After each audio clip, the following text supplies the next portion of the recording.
Hello everyone, and welcome back.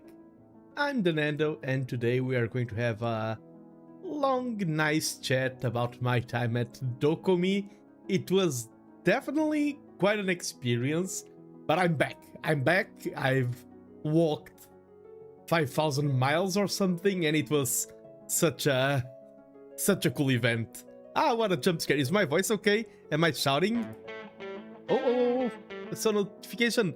Someone's just subbed for 13 months, and that someone is Zazon. Hello, Zazon. Welcome in. I hope my voice is not too loud. Am I making jump scares? The voice is fine. Ah, okay. But yes, long time no see, Credit Toast. Let me hop on over. Let me open chat. Twitch and YouTube.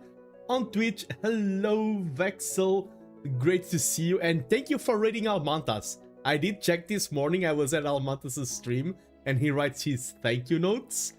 I always like to see a friend of mine supporting a friend of mine, so Almantas was like, Nando, I had a rate for...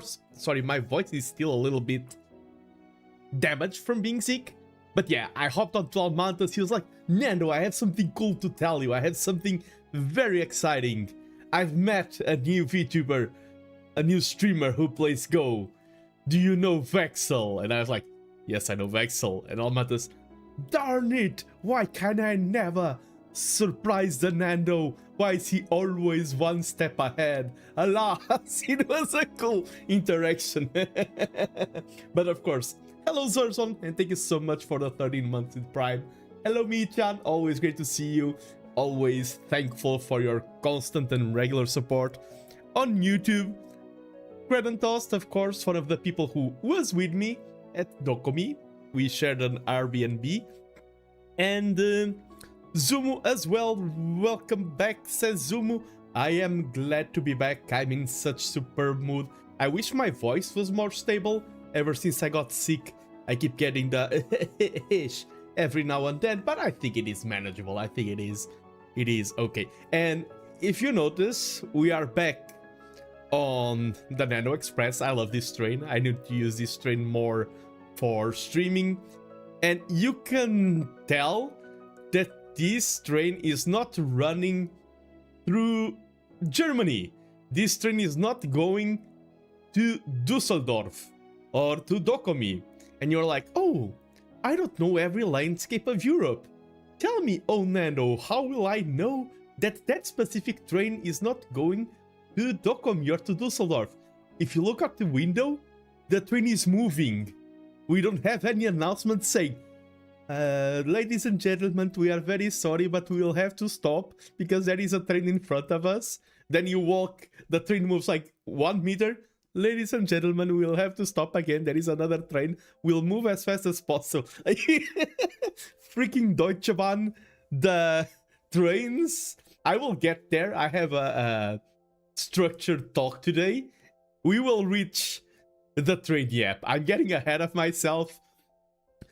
If you've heard rumors about how bad the train situation can be in Germany, I have heard those rumors before, and I was like, nah, people are exaggerating. The trains in Germany are not that bad. I bet Portuguese trains are worse. They were kind of that bad. The train situation was complicated. Michan with the 65 stream streak over on Twitch. Thank you so much.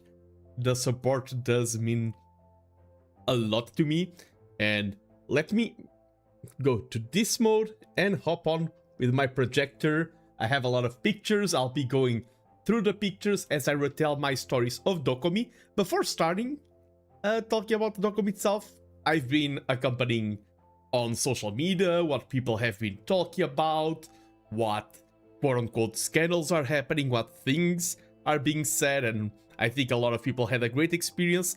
I do want to address the two, one negative and one weirdness that I've been seeing floating around social media. The one negative that sadly happened quite a bit from what I see was a lot of theft. Like from plushies getting stolen in fan meets to artists having their money bags stolen at the end of the day, so losing all profit for the day. That is one situation that sadly I've seen quite a few reports, and sadly it is extremely lamentable. I feel like I cannot talk about DoKomi without first addressing those elephants in the room. Yes, I've seen at least 2 artists reporting that they lost their profits for the day. They were saving it in one of those fanny packs, took off the fanny pack, left it at the table, go to pack something during the disassembly, look back at the table, money is gone. There was a lot of small theft that also always happens, like sometimes people stealing a little bit of merch and this and that. But also I saw a report about when there was the Hololive meet. We'll talk about the Hololive meet later. Everyone gathered their merch to take a lot of cool pictures, and I think some people did a little bit of a 5-finger discount and took other people's merch. So that is the one thing I've seen on social media that saddened me. The other thing I think was just silly. I think it's just a weird take. I don't know where it spawned from. I don't know the genesis of this take, but I saw some people complaining that DoKomi was too German. And I'm like, what? It's in Germany. No, but not, like, I mean, It's one thing if, for example, if I'm a foreigner there, if I felt like people were looking at me different or something, that would be one thing. But no, everything was so nice, everyone was so kind. What does that even mean exactly? And for me, the fact that it had German culture, the fact that, oh, I'm at an anime con, but I can eat currywurst and things like that.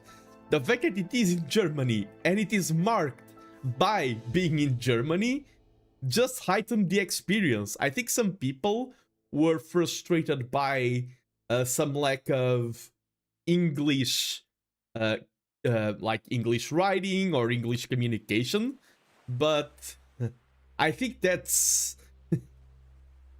I felt completely welcome, and when I was going to the booths or talking to some elderly, I was like, oh, can you speak English? And they're like, oh, a little bit. I never felt... I felt that the con gained from the fact that it is German and gained from the Germanness. It's like 2 in 1. I have the experience of a new country, and I have the experience of anime and something that I'm familiar with.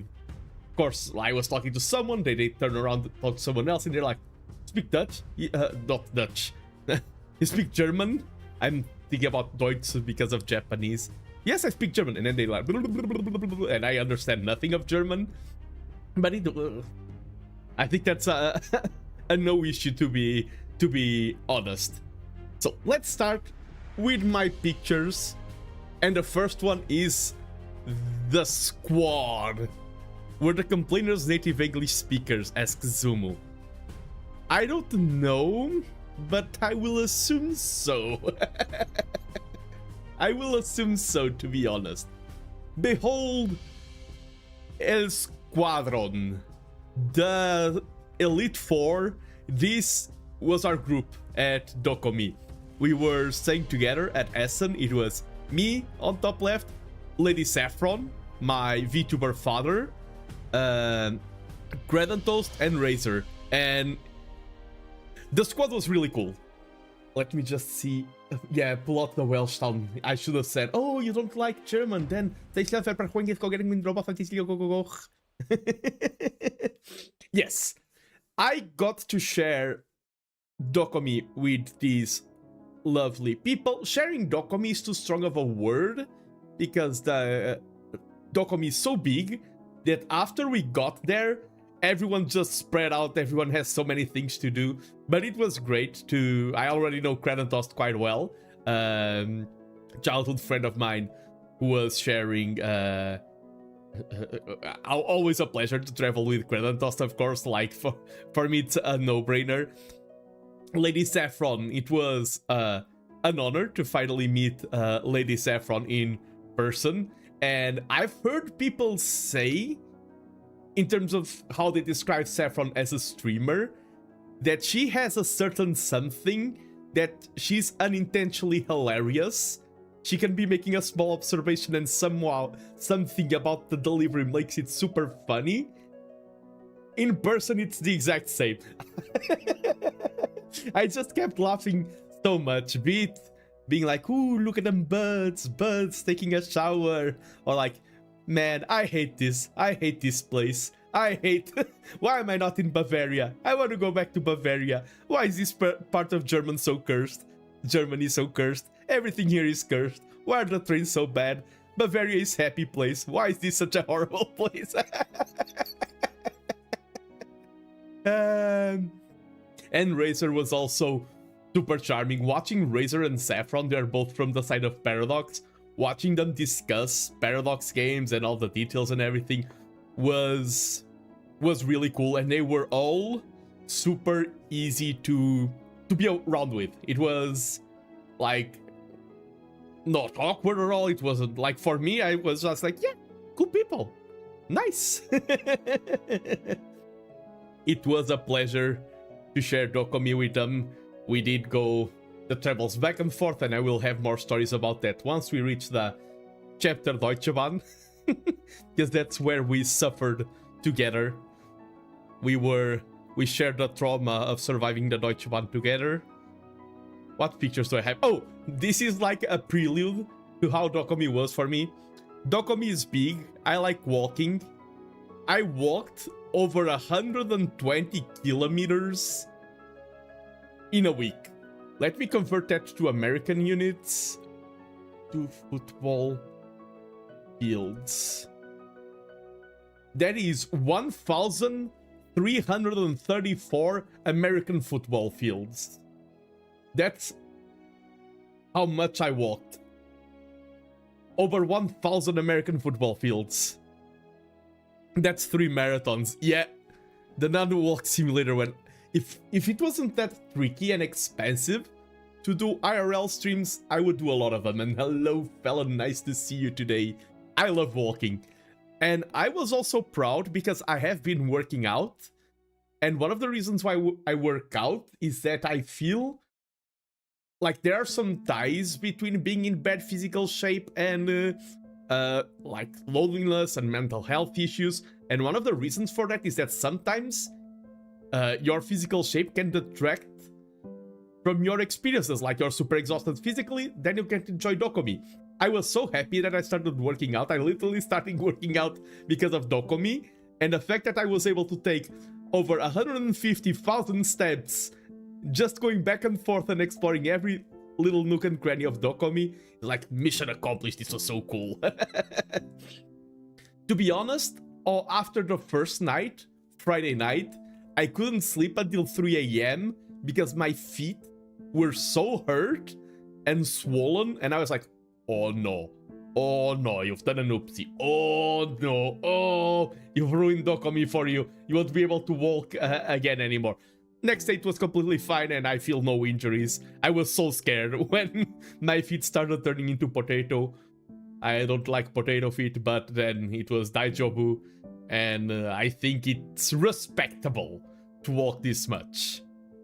This is the venue. This is just contextualizing people who weren't at DoKomi. My stream will be mostly focused on my own personal experience, on what I did, but I do want to contextualize. That is the big Dusseldorf hall. Like, that's gigantic. That's why I walked so much. There's a beautiful park. I didn't even go to the park. I had so many things to do that I didn't even reach there. It seems so small from up there. True. I saw this image many times before going to DoKomi. I wasn't expecting the venue to be that labyrinthic. I saw one thing, I passed this thing, it has registered in my mind, now I know this location. I retraced my steps, that location is no longer there. It felt like the walls were shifting. I felt like I was in a ReZero episode or something. The walls weren't shifting, the places weren't changing. It was like so much stuff, so much people. Stuff is the only word I can use. Everywhere. Like, even stores and everything. I was having... My mind was getting blurry. Like, all animes were meshing together. All art forms were... There was a point where I was like, whoa. Definitely, there is a period of overwhelmingness at the first time. It was a great place. The only problem was the heat. The heat was not generous with us. Soup the potato feet. Best thing for potato feet is soup. Kranotost is a soup eater, not me. I just ate a lot of pretzels and hot dogs. That was my DoKomi diet. And here you can see how the pavilion looks, how the halls would look empty. There's these big pavilions, these big buildings, like building 1, building 2, building 3, they are numbered. When I returned to Portugal, my mind was making mirages of cosplayers on my periphery every second. Yes! I get you. I took some print screens from one of those videos where you have a walk around. If you want to have the experience of, oh, how does the venue look, how it is. I took some print screens. This is not photos taken by me. And this shows how the outside area was for most of the time. It wasn't excessively flooded.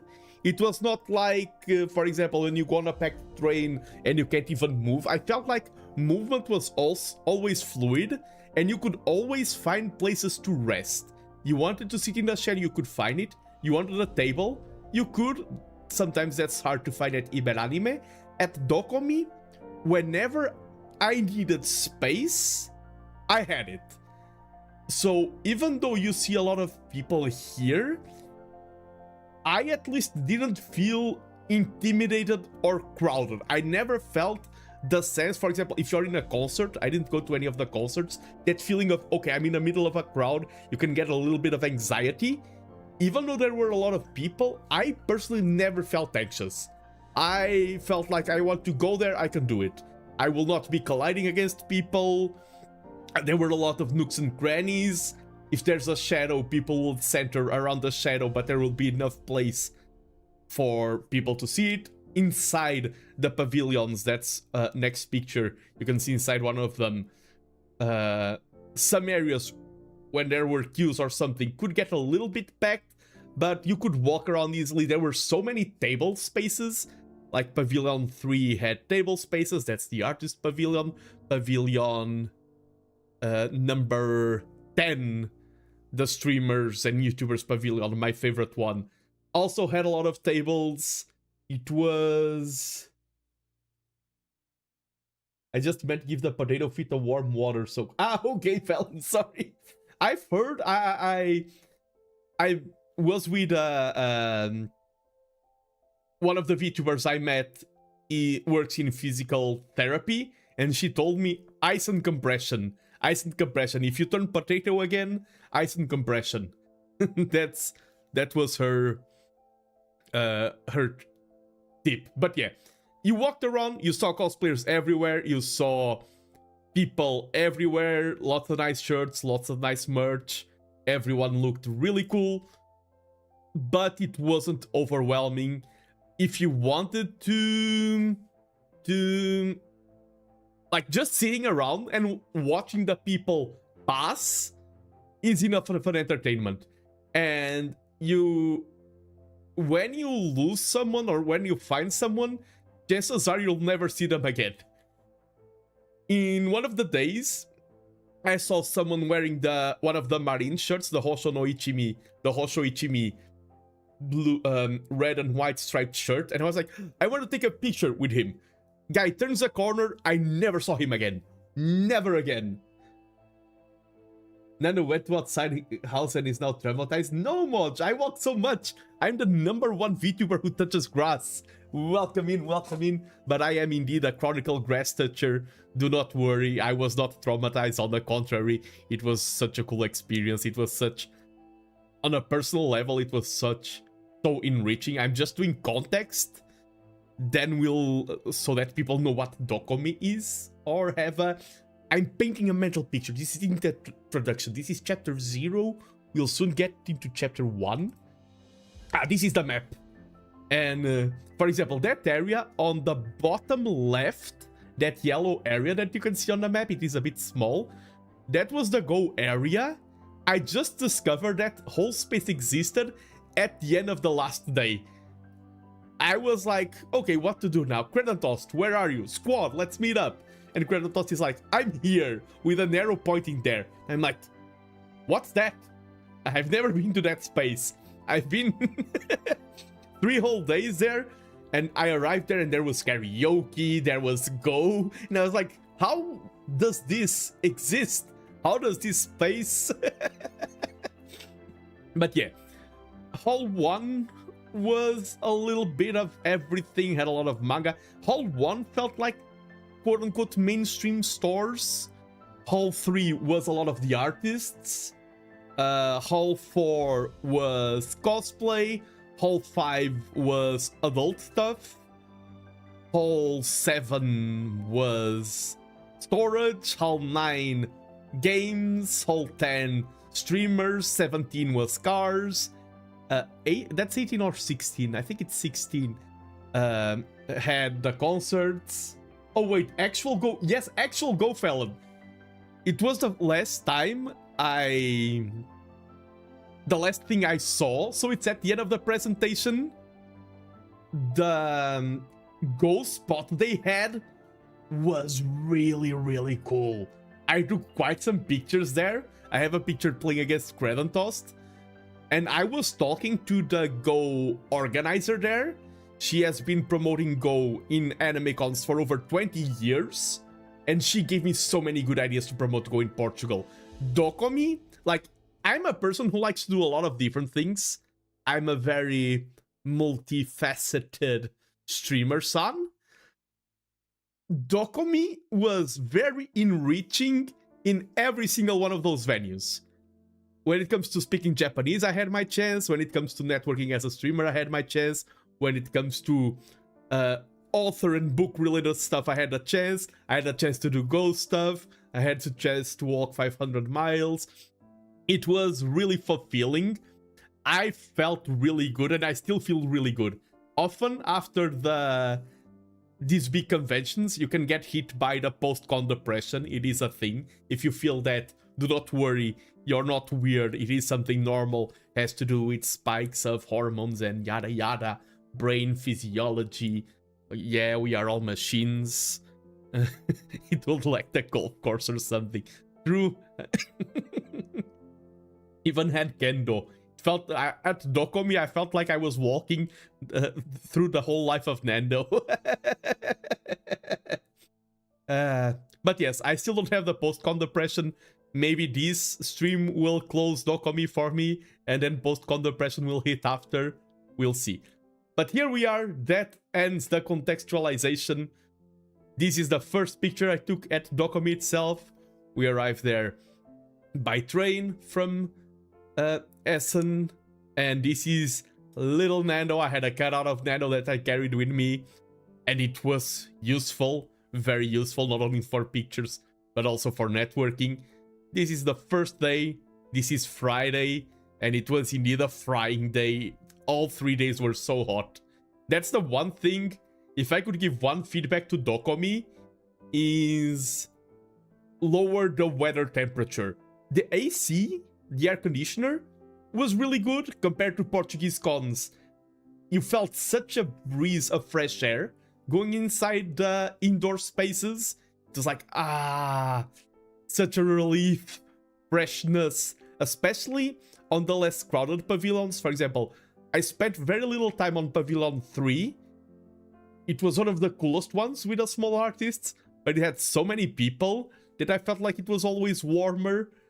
So... But even warmer was not that bad. It was way worse outside.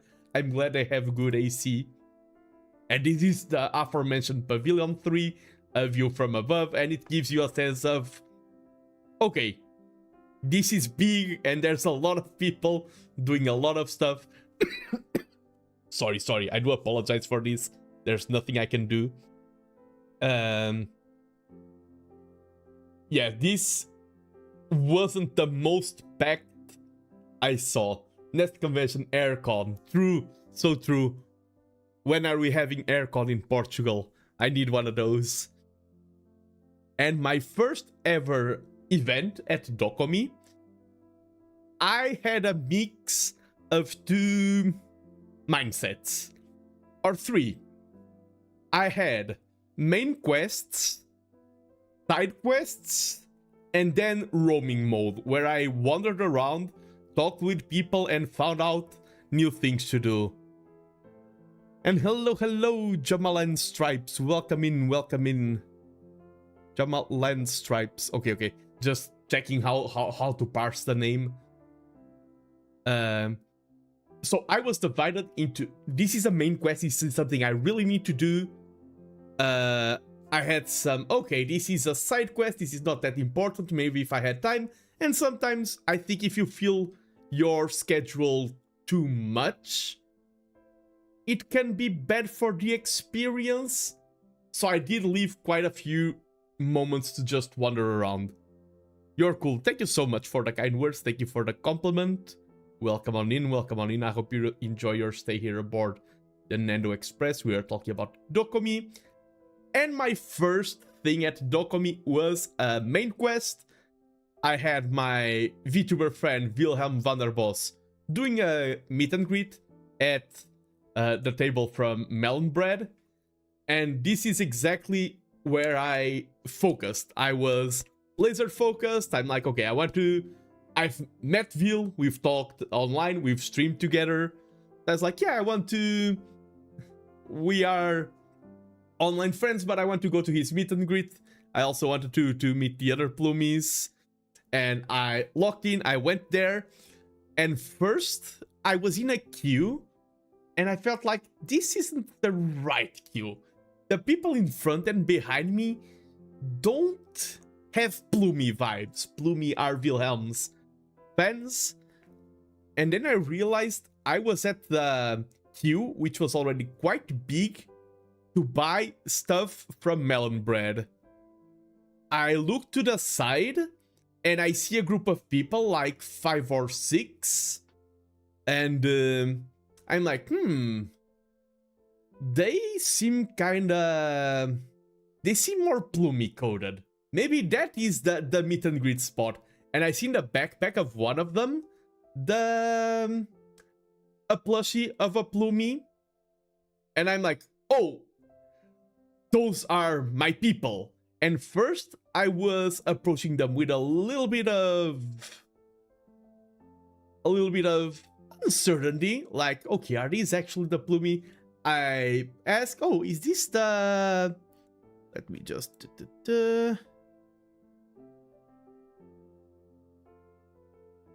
Okay. I was like, oh, are these the... is this the place to do the meet and greet for Wilhelm Vanderboss? And they were like, oh, yes, yeah, it is. Oh, let me just say hello to Alexi Devil. Welcome in and happy birthday, happy belated birthday. As I was saying, I see the Plumie plushie. I'm like, oh, is this a place for Wilhelm Vanderboss? Yeah, it is.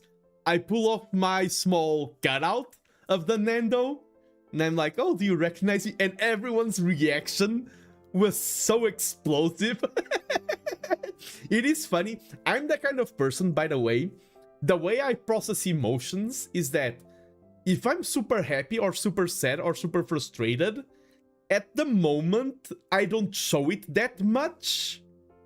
And then, like, after the meeting ends, I feel like, oh wow, I'm so happy. That was such a good moment. I'm so thankful. Like, I'm hard at processing the emotions while things are happening. I was so overjoyed by that wave of hype, by everyone going like, it's TheNando, we are meeting the ghost celebrity VTuber, it's TheNando.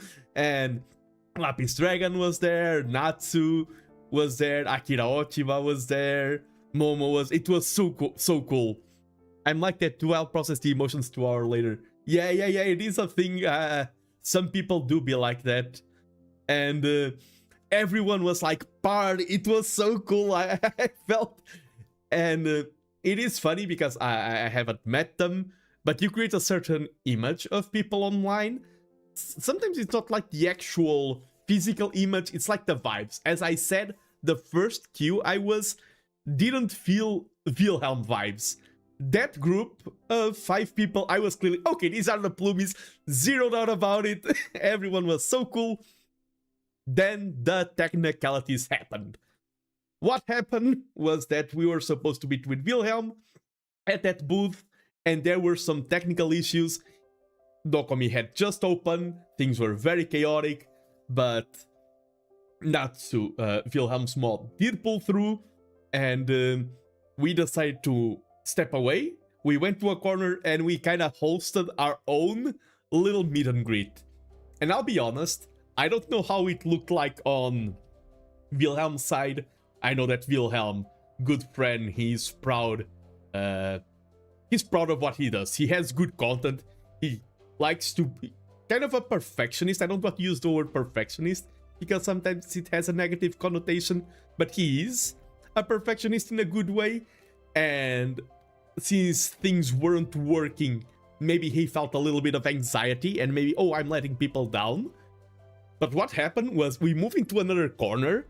We did a kind of a semi-official meet and greet Discord call. And the vibes were so immaculate. It felt, because we were in a small corner, all talking to Vil, instead of being at DoKomi, I felt like we are at a small con. We had our own little corner, and it felt super cozy. It gave those vibes of early 2000s con, and Vil was super cool, talking with all of us. Listening was a little bit difficult because we didn't have a good setup or anything, but it gave such a cool vibe of people just passing around the phone. Hey, Will, look at this. Hey, it's Nando. Hey, this is this person. Hey, do you recognize this? Like, it felt really homely. I think it was super cool. We were taking some pictures together and everything. It was a really positive experience. I don't know how it came through in Wilhelm's end for us Plumies that were there and everything. It was a superb experience. It was my first time attending a meet and greet of a VTuber. Yeah, we did a little con. We did a conception, and I do have some gifts that the Plumies gave me. I think these were given by Natsu and Lapis, but I'm not sure. I will be honest, that was literally my first con experience. It was this meet and greet, and I felt like my mind was still not there. I had a really tough time, like, processing people, processing names, processing everything that was happening around me, and I feel a lot of pity. Even I met Akira Ochiba, I also have the picture here, fellow VTuber who was at my birthday. Really cool to meet him. At first, he presented himself to me, and I didn't register who he was, and even meeting Natsu and everyone, and I was like, my mind is so overwhelmed. We were all super hyped and everything, but I was like, oh, we will say goodbye for now. We will meet again along the rest of the con. We will talk more. I never saw any of them again along all the 3 days. I don't know if they saw me again. I saw this group at the meet and greet and never again, but they were super cool. These gifts are super cute. I will treasure them for forever. Both the stickers and the little wood, I don't even know what to call it, wood charm. It was a really cool first experience, and thank you so much for being so cool. That was my first experience. Now, I don't remember what order I have the slides. What comes next? Oh, yes, I went to the Uma Musume. And there was a lot of Uma Musume in general. And I love how the Uma Musume community is so cool at memeing. Because you see now a lot of videos popping up of like Oguri Caps in queue for the food. There was a lot of Uma Musume cosplayers. Oh, one of Wilhelm's mods, not mods, one of Wilhelm's people was cosplaying as Winning Ticket. Yes. So even at the start of the convention, I already saw Uma Musume stuff. And yeah, Uma Musume vibes are really cool. Even sometimes I was just walking around and I would hear the songs and sing the statue of Tokai Teo. I love life-sized anime statues. There was Tokai Teo and Special Week. It was really cool. And they did give me these stickers for free. I can now walk around and start putting amazing stickers everywhere. They really be horsing around, and it was really cool to have a representation of Psy Games here at Europe. My people. I did something that I found quite neat. When I took the pictures, I wasn't thinking of the stream yet, so I forgot to ask permission to share the pictures. So to keep it safe, I censored the faces of the cosplayers with the cosplay they were making. If they see this VOD ever and want to have their part removed, I can trim it out of the VOD, do not worry, reach out please. But I did at least censor the faces. This was the first group of cosplayers that I saw, and I'm currently in such a big ReZero hype moment, and I was like, my people! I have found my people! I was showing them pictures of my own Betelgeuse cosplay. When I got there, I said to Kradentost, oh, I haven't seen a Betelgeuse yet. Seems like I need to come to DoKomi as a Betelgeuse for there to be one. 5 minutes later, Betelgeuse spawns. And these were not the only ReZero fans I found. And I do have to say, sometimes fandoms have a certain reputation online. And I feel like the ReZero fandom has mixed reputation, depending on where you are dwelling. The cosplayers that I met there, I spoke about ReZero with a lot of people. I'm not just saying this by chance, I'm just showcasing to everyone how DoKomi is the place to find people with similar tastes to yours.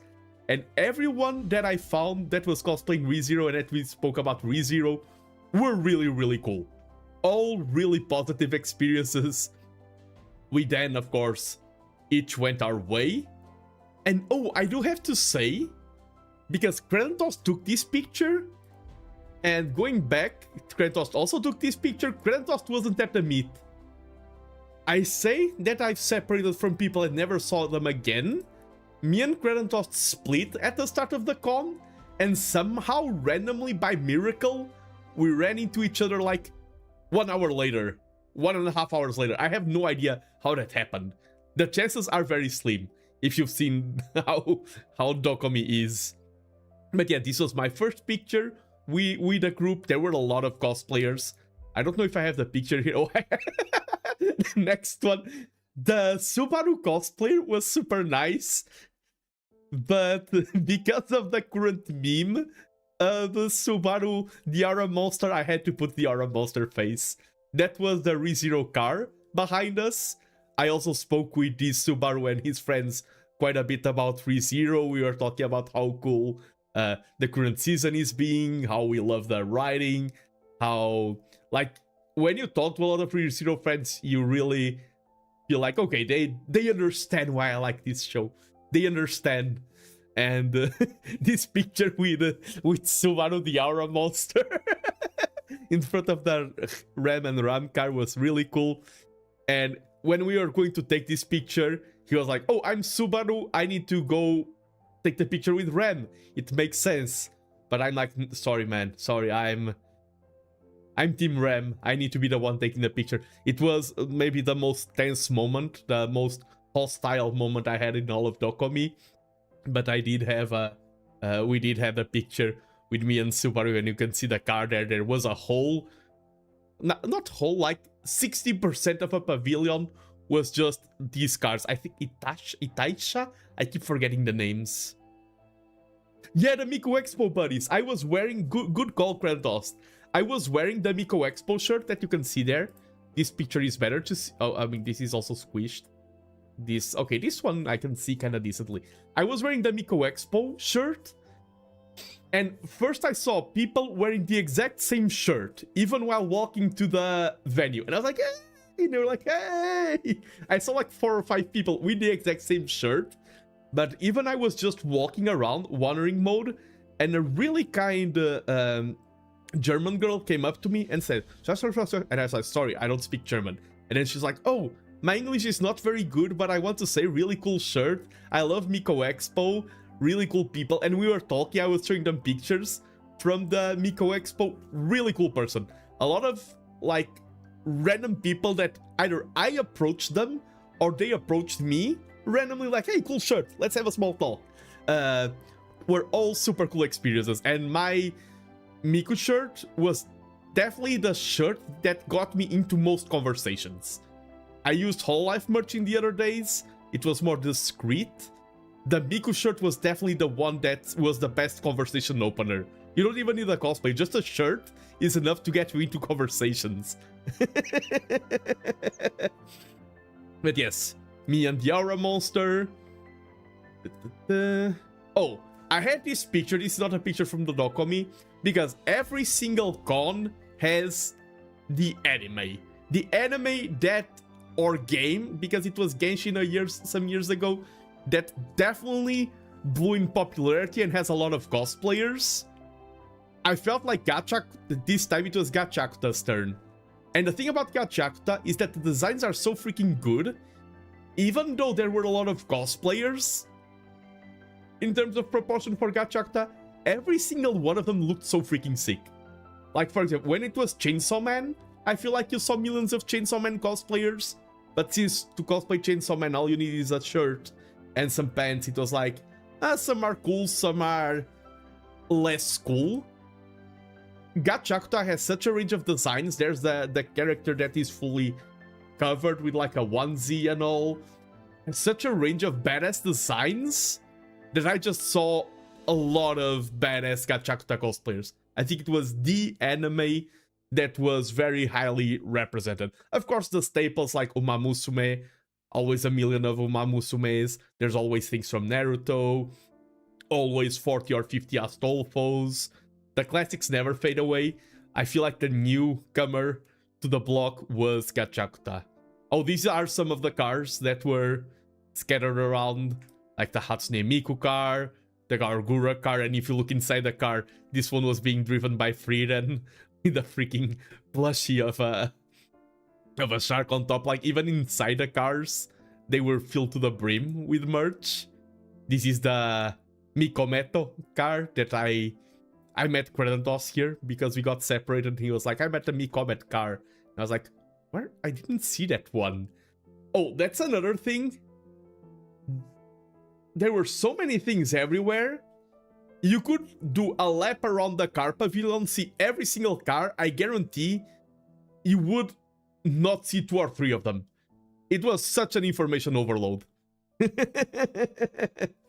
Mordred, I do have the figure of Mordred, so I was really happy to see the Mordred car. Ah, okay. And roughly around this time is when I started feeling this that is portrayed during this figure. This is my biggest negative of DoKomi. It was so hot.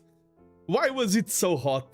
Like, the con did everything they could to be fresh. AC was good. I don't blame the con itself.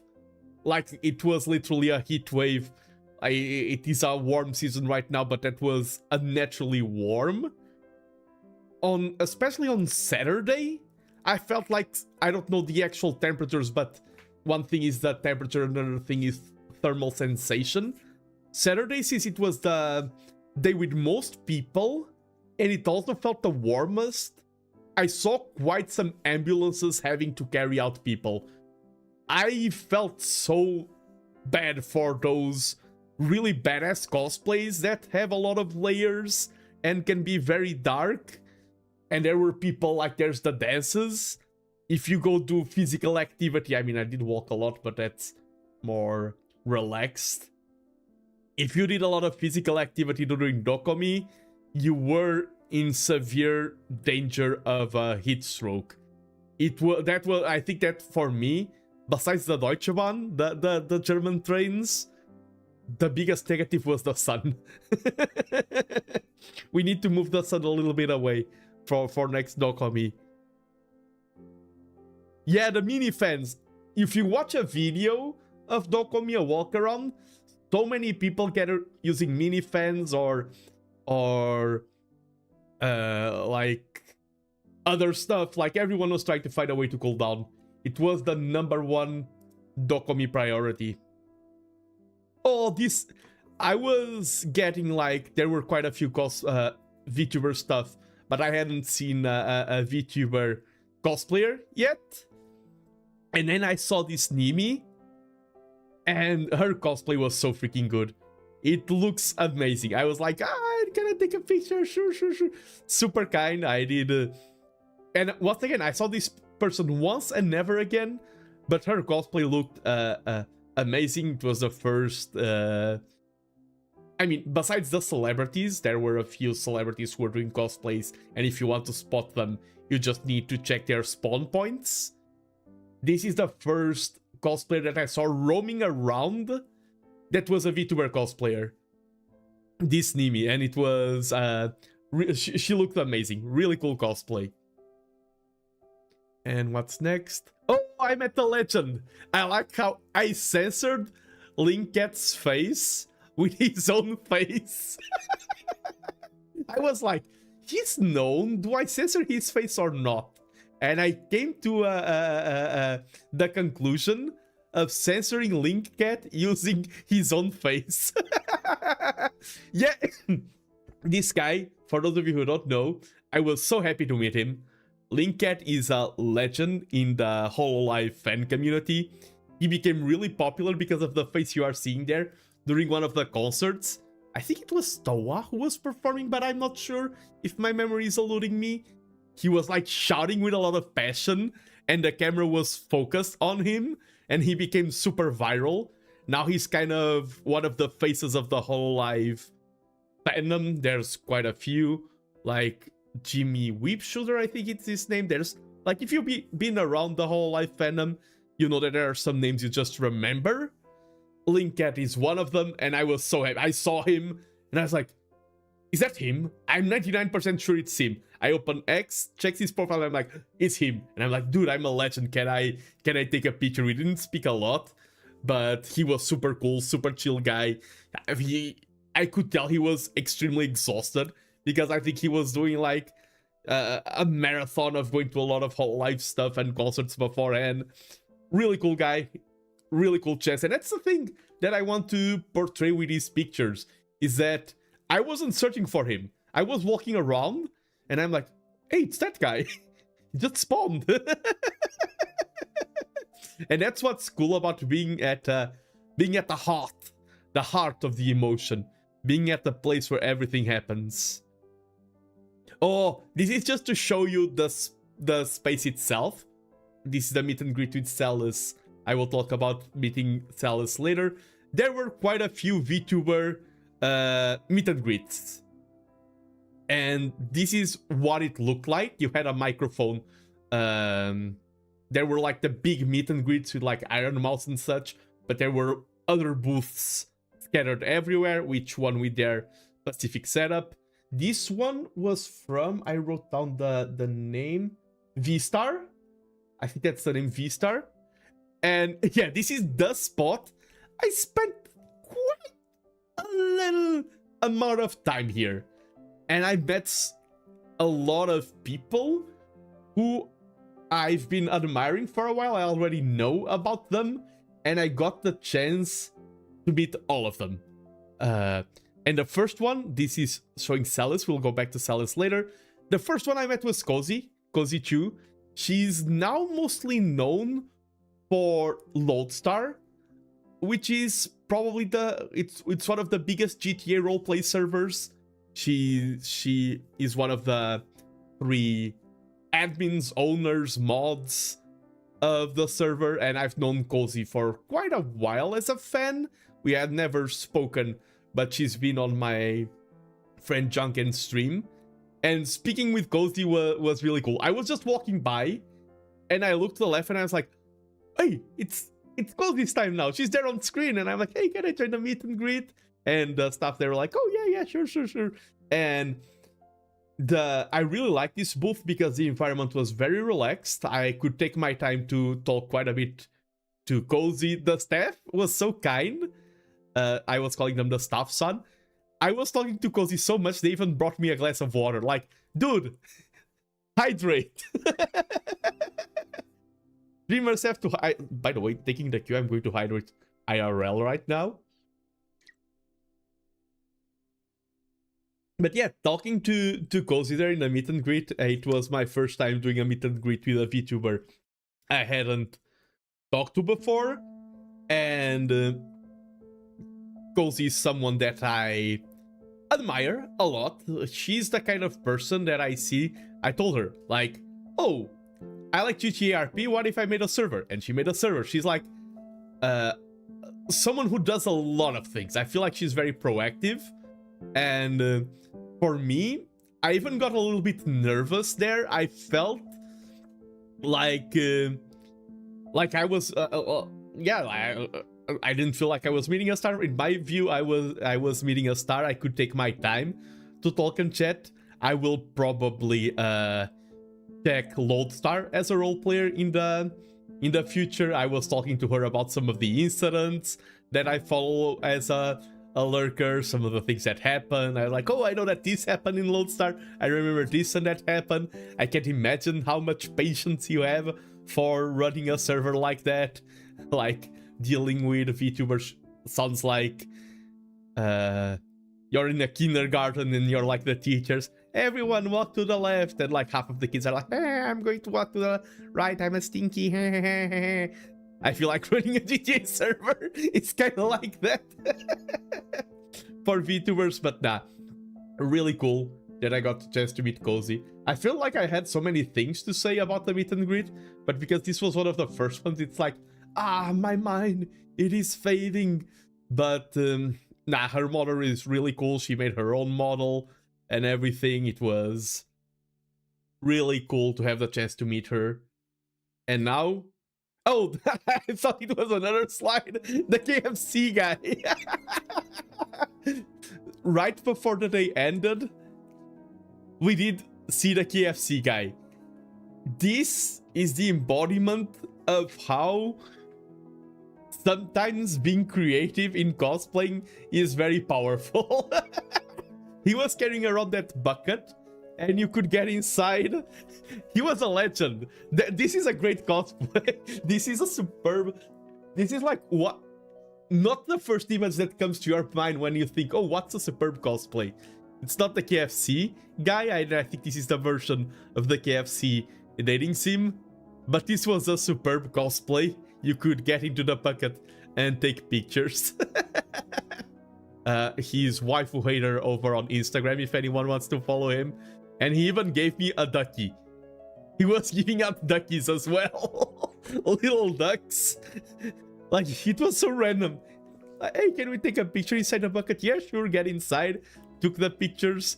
And then, yeah, now here's a rubber ducky. This is the kind of things that happen at DoKomi. Anywhere else, this would be insanity. At DoKomi, it's just normal. Oh. And now this slide, that was the last thing we did on day one. The group got together, me, Cred, Razor, and Seth, and we decided, yeah. I mean, we went to have dinner first. Really matches to his own rhythm, huh? True. So true. Marches. Yeah, marches. Yeah. We're like, oh, let's head home. Let's take a train. And we can see here, Thomas, the tank engine, is not happy because he has the Deutsche Bahn symbol there. I was researching some statistics about... I was so angry at the Deutsche Bahn that I was researching some statistics after DoKomi.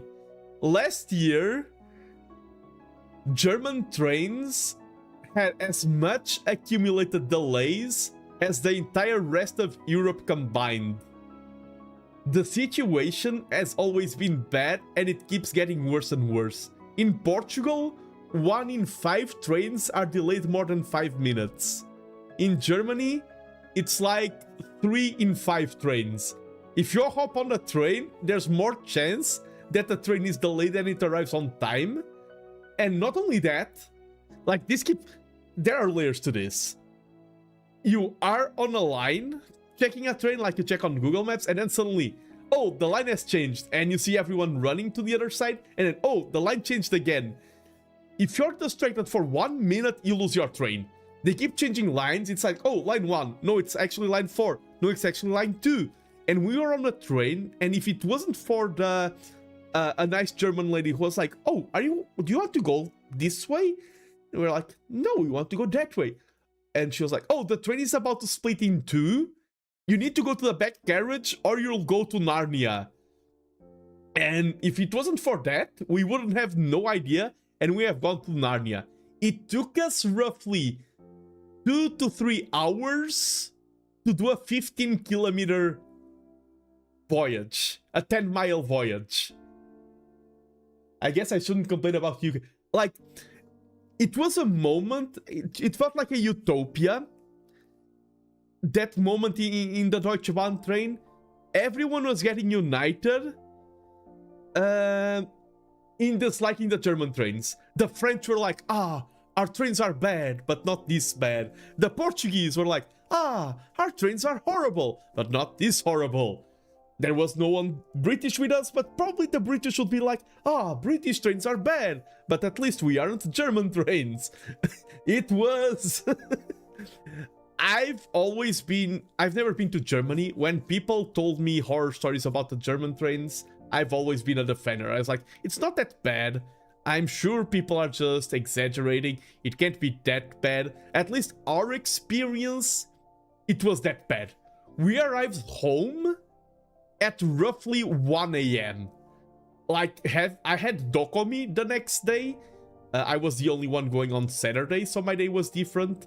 I was the only one in my group with a Saturday ticket. And I could only go to sleep at, like, I arrived at bed at like 1 a.m. Then I had the foot pain, so 3 a.m. It was bad. They weren't that packed on Friday. On Saturday, they were super packed. But, I mean, that's like... your population increased massively because of DoKomi. There's not much you can do. Even Germans were, this is the most awful experience of my life. Yeah, I cannot stress enough how doom and gloom the environment was inside that train. Like, the trains was like, oh, we are 2 minutes away. 2 minutes away from there. Let's go. And then like in German, and I heard everyone, and I was like, oh no. And then it starts saying the English translation. Dear customers, there is a train in front of us. We'll have to wait until the tracks are cleared. I've heard that line being said so many times. Then the train goes forward like 1 meter, then stops again. Customers, there's a train in front of us. Like,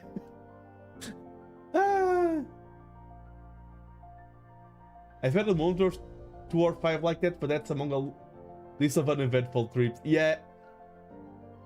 Speedrun train problems, true. And, for example, there were times where you had the 9 p.m. train and the 10 p.m. train. And the 9 p.m. train would arrive faster. No, the 10 p.m. arrived faster than the 9 p.m. How did he do, like, drifto and overtook the other one? Like, I was flabbergasted. I have no idea how they run the trains there. But it was like trains delayed everywhere, trains cancelled, trains being moved around from place to place. It was really probably one of the, as I said, the heat and the trains. I felt bad because I was the one who chose Essen as a place, and I was like, yeah, Essen is cool, but I was not expecting trains to take 3 or 4 hours to take us home. The freaking Deutsche Bahn. But let's go to Saturday. I repeat the picture. I just changed the name there because I just took one picture arriving. This is the day I went alone. I think any place would be bad. Don't blame it on yourself. Thank you, Cred. Thank you. Saturday, I am there alone, and the first thing I spot was Wolfgang Holbein. And sorry if I'm butchering the pronunciation of the name. And I spotted him randomly. I was not searching for his spot. I was just looking at different things and suddenly see him. And when I was a kid, I really loved fantasy already. My dream right now is to become a fantasy author. When I was a kid, I already liked reading fantasy, but in Portugal there wasn't a lot of fantasy. And sometimes I had to read books from the school library, and the only fantasy books in the entire school library, fantasy or sci-fi, were the translation in Portuguese of Wolfgang Holbein's books. I devoured them. That was my 500 pages per day point of my life. Everyone who is a vivid reader doesn't stay like that, but has a period of their life where they're reading 200 to 500 pages per day. My point of life like that was reading Wolfgang Holbein's books and finding him at DoKomi. He's a very prolific fantasy and sci-fi German author. Over 43 million copies sold, wrote like roughly 200 different books. I went to meet him. I did tell him that how important he was for me, that I want to become an author, and he was one of my favorite authors. I did buy this book in German. He did sign it and wrote a dedication to me, and this is one of the moments where I felt the most emotional throughout all of DoKomi. Like meeting an author that influenced my childhood, an author that is one of the people who make me want to become an author nowadays, was something very powerful to me. And this just goes to show how, since I'm someone with a lot of interest, this shows the different types of experiences you can have. I was expecting Holbein, like it says here, guest of honor, to be like one of those untouchable celebrities with gigantic queues. I didn't go to any gigantic queue because I wanted to do so many things. I didn't want to get locked into a single queue.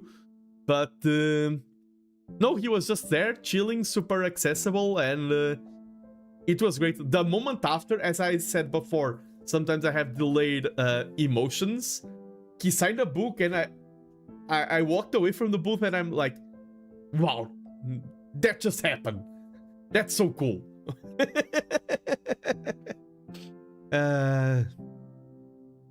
Oh, and this comes to another cool realization of my trip. I saw this booth from Digital Gear, and they were also hosting VTuber meet and greets.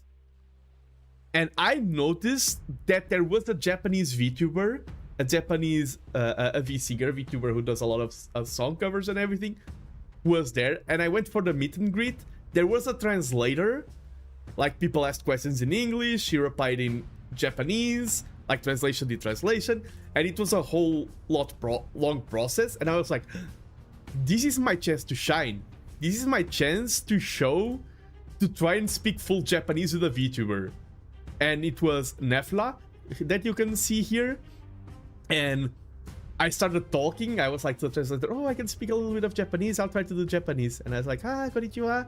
And her first reaction was like, Nihongo josu. And I had a full talk in Japanese. And even the translator at the end told me, I was like, motto Nihongo renshu shinakereba narimasen. Mata, like I was saying that I want to study more Japanese, that next time we meet I will be speaking even better and things like that.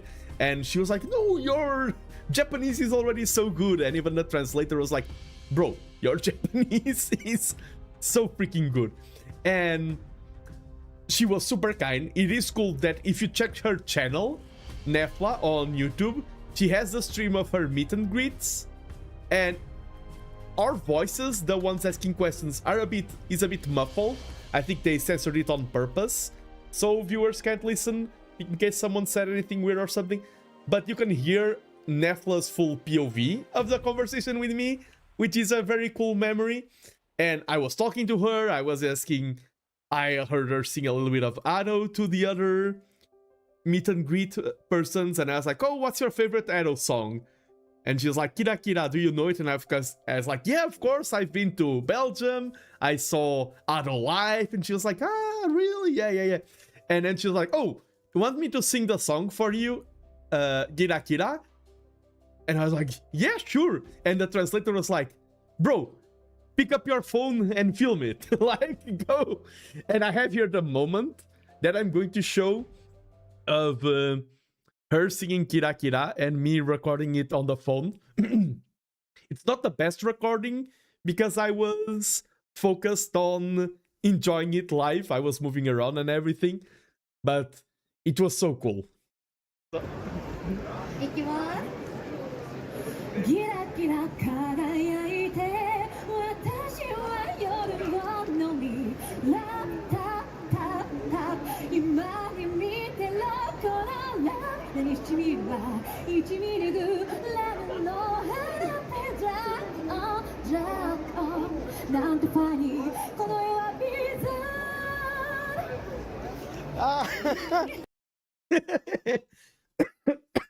This was so cool.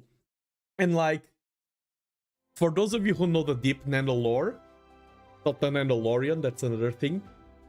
I started I started learning Japanese. Wait, I need to clear my throat. One moment. I started learning Japanese 4 years ago, and my reason for learning Japanese was VTubers, actually. It wasn't like the whole reason. I had Go, I had Kendo, I'm a huge anime fan, I love Japanese music. But I feel like it was a glass getting full of water, and the final drop that made me decide, yeah, I will learn Japanese, was VTubers. And that moment when I was in the meet and greet and I saw her sing Gira Gira and everything, it reminded me of why I started all of this. It reminded me of the days like nowadays. Oh, let me just do a quick break on our regular schedule to say hello to Cry and her viewers. Welcome in. Cry Raid, hello Axel, hello Ezot, names that I'm very familiar with. Welcome in Raid, welcome in Cry. I see Chairo Hime. You don't have a water redeem, but drink something. Thank you. I forgot to turn it on. I need to turn it back on. Welcome in Raiders. I'm Nando. Cry is amazing. Shout out to Cry. Oh, I keep saying shout out. I can actually do shoutouts on Twitch. That is a command you can do. And I see another legend, Mr. Axel, subscribing to me. Thank you very much for 15 months. I think you're probably the #1 bigger subscriber I have on... biggest streak I have on Twitch. But yes, welcome in Raiders. I know that when people raid, they're often tired. Sometimes they have to raid and leave. If you have to leave, do not worry. If you want to stay, I am TheNando. I'm bowing to you even though you can't see it. I'm a small VTuber from Portugal, and I was at DoKomi this last weekend, and it was such a cool experience. I'm talking about everything that I did, my experience there, how the con was as a whole, but I'm really focused on what I did, the adventures I got into, the main quests and the side quests, and I was just talking. This is such a good segment that I will repeat it. Before repeating it, let me just say once again, thank you, Cry. Thank you to your viewers. Your community is amazing, and I hope you all had a lovely stream over there. I was just talking about some meet and greets I did with VTubers, and I met a Japanese VTuber called Nefla, and we had a conversation fully in Japanese, entirely in Japanese. She said, oh, your Japanese is really good, and she sang to me live, a cappella, one of Ado's songs. I will play it again, because it's that cool. Thank you so much, Nando. I'm so happy you got so much fun on DoKomi. I wanted to go this year, but I couldn't. But I know 2027 is the year. Let's go! I haven't reached that part of the stream yet. I met so many VTubers who I know online at DoKomi. So if you go, I want to go in 2027 as well. Let's meet, Cry. Hope we have that chance. Really hope we do have that chance, Cry. But yeah, this was a virtual meet and greet, and I will show the song. It was so cool. Let's do it. Let's go.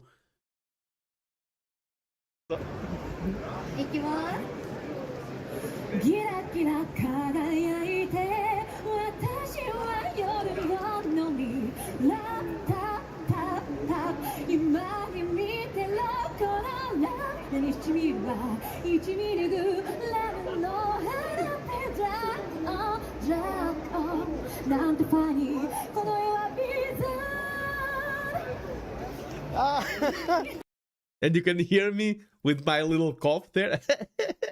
You can see that it was me filming that, and it was such a cool moment for me. It brought me back to the joys of watching VTubers for the first time. Like, now I'm a VTuber, I have VTuber friends. It's like, there is magic, but Like, for example, if I see Axel, it's not like, oh, I'm watching a mythical VTuber. It's like, no, it's my bro Axel, give me a hug. And speaking with Nefla, because she was from Japan and singing and everything, it really brought back the spark and joy in my eyes of when I first watched VTubers. I went back to 4 years ago when I was little Nano, and I was like, what is this? Is this like based? What kind of technology? This is so... What is a VTuber? I got a childlike joy being there and having a VTuber interacting with on screen, singing to me from Japan. It was really a childlike joy moment. It was really cool. Oh, I also met Rina. Rina was really cool. She was in the other booth, the booth from V-Star. We talked quite a bit, and she's a really cool streamer. She has streamed with some people that have streamed with me, like Komiyama Ambros. And I was like, oh, I play a board game known as Go. I don't know if you've heard about it. And she's like, oh, I used to play a lot of Go. I know a lot about Go. I used to run a Go club. And I was like, what? And we were talking about Mahjong. It was so cool. She was so kind. We talked a little bit about everything. We were going all over the place. Two professional yappers. One thing I have to say, if anyone who I met there now watches this stream and is like, oh, Nano was talking, quote-unquote, a bit too much during the meet and greets, the only reason I talked a lot is because listening was quite hard. On that booth, we had no headphones and there was a dance stage nearby. And sometimes when people were talking to me, I was like, oh no, I don't understand 90% of the words you were saying. Like, instead of looking at them, like face head on, I had my ear glued to the screen. Like, I need to listen to what you are saying, sorry. But Rina, I had a lot of great talks. Rina was definitely one of them. And hello, D1100. Welcome on in, welcome on in. Yeah, fellow Gopal. We talked about Go, we talked about Mahjong, we talked about some other streamers that we have in common. Really cool. And I think, yeah, she was also not planned in terms of my main goals. I was walking around. This booth I always checked was live. On this booth, I was like, wait, is that Rina? That's Rina. And I'm like, can I join? And we talked for quite a while. Once again, the people from that booth were like, they looked at me like, oh, here comes this guy again. Here comes the guy for the VTuber meet and greets. But they were super kind. And it was great to talk to Rina. Oh, I also talked to Zonibishi. I think that's how you pronounce her name. Sadly, we didn't talk enough. I arrived there at a weird time because her meet and greet window was almost ending. We didn't talk a lot. She was wearing a chibi model, using a chibi model back then. Super cute, and I want to check more of her content. I became a regular there, that's for sure. Like, if you want to meet VTubers, go to DoKomi. Either virtually or in person. I'm not talking a lot about those I've met virtually. I also met quite a few in person. But yeah, Zonibishi, I need to check more of her content. Because that's the thing. You can hop onto a meet and greet because, oh, I followed this person for ages. Finally, I have a chance. Why not try something new? Some VTubers on the other side are also trying to get new viewers. It's good to meet regulars, but also find new viewers. And sometimes that's how you meet them. You're like, okay, there's someone I don't know. Go, give me your pitch, sell me your channel. Why should I subscribe to Zonibishi? I wished we spoke a little bit more. She seemed super cool. I need to check more of her content. Oh, this is just the introduction to the booth. This, if you're a Hololive fan, you know this cosplayer. Jin11. I never know how to pronounce her name correctly. I hope I didn't butcher it. Of all the people I met, this was the biggest positive surprise for me. Like, some people I met and I had the expectation of, okay, they're a 10 out of 10, that's my expectation. I meet them and I was, yeah, you are indeed a 10 out of 10. Jin11, she's a very famous Hololive cosplayer, cosplays a lot of Hololive VTubers, and she seems really cool from X, but sometimes people seem cool, they do a few cool posts, you go to interact with them in person, it's like, That was not the case. I think Jin11 was one of the biggest highlights for me. I was standing at the queue, and there were just like 5 people in the queue to meet her and to buy stuff. That queue took roughly 40 minutes, 50 minutes. I didn't want to stand in long queues. That was a short queue, but it took quite a while because she was taking so much time to speak with every single person. And when it came to my turn, she was like, oh, I'm sorry, I'm such a yapper, I'm taking so long. And I'm like, no, don't apologize, I love your energy. The fact that you are taking so long means that you care. And sometimes it's about like, there's no perfect person for the meet and greet. It's about the spirit of the person you are meeting and how your mindset was. I felt like her style of meet and greet was exactly what I like. Taking the time, having a lot of good talks. She had a talk with me that reminded me of Tonegawa from Kaiji. If you've ever watched the anime Kaiji, one of my favorites of all time, there's this character called Tonegawa. And Tonegawa is a motivational speaker. What does that mean? A lot of his quotes on the anime are talking about harsh realities of life, but somehow, if you watch them with a certain mindset, even though he's talking about harsh stuff, it can feel motivational. And that's what I felt with Jin11's talk. He was telling me a lot about the struggles of being a cosplayer, a lot of what she does and things like that. And even though she was talking to me about things that are like struggles, she was framing it in a way that it's like, the struggles exist, but I'm still here. The struggles exist, but I'm persevering. I'm still a cosplayer. I'm still doing this. I don't recommend other people become a cosplayer, but I like this. And for me, the tone of the talk and everything was extremely motivating. It lit a fire in my soul. Now, huge shout out. I really enjoyed meeting Jin11. She's the reason why I got the bracelet for the adult section. The bracelet, if you wanted to get into the adult section, it's where she was. You needed to get a bracelet that said, you are a pervert. Basically, it said something hentai something.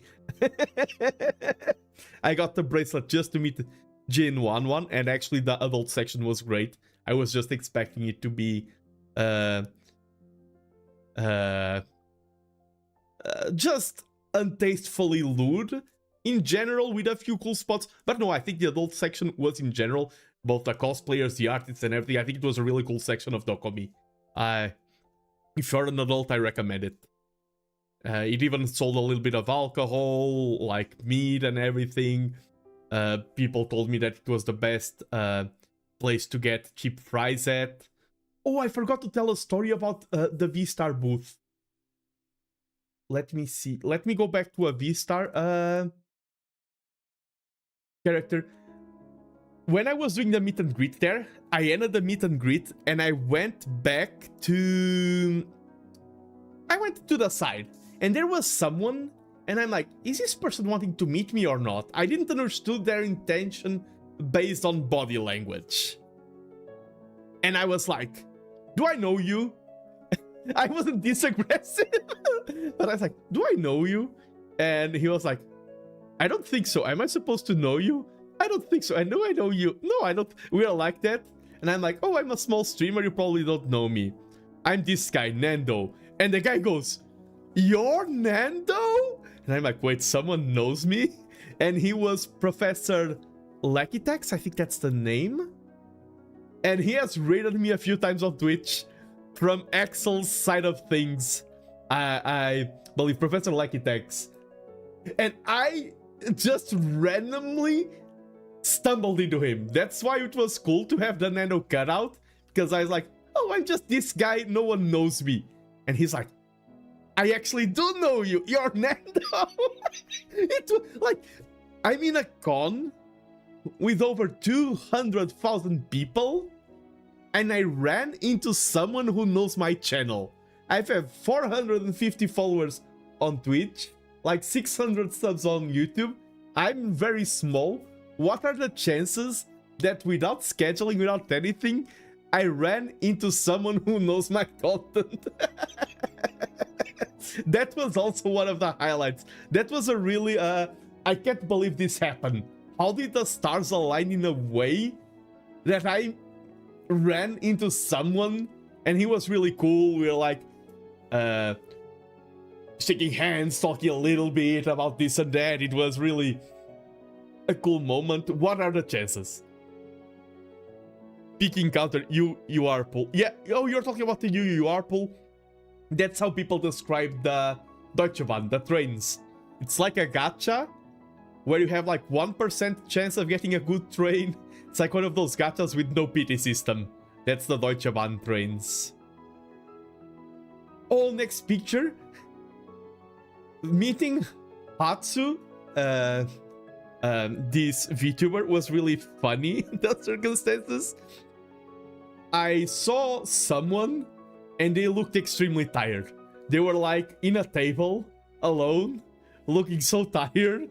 And I was like, are you okay? Did something happen? You look so tired. Like, there was something. I had a must protect energy when I saw them. And we talked just a little bit. We exchanged business cards. I didn't buy that merch at top at first. We just exchanged business cards. And then I went home. I checked her ex. And her post is like, her last post is like, people keep running up to me and telling me that I look extremely tired and something. I'm like, oh no, I'm part of the reason for this specific post. I'm one of the...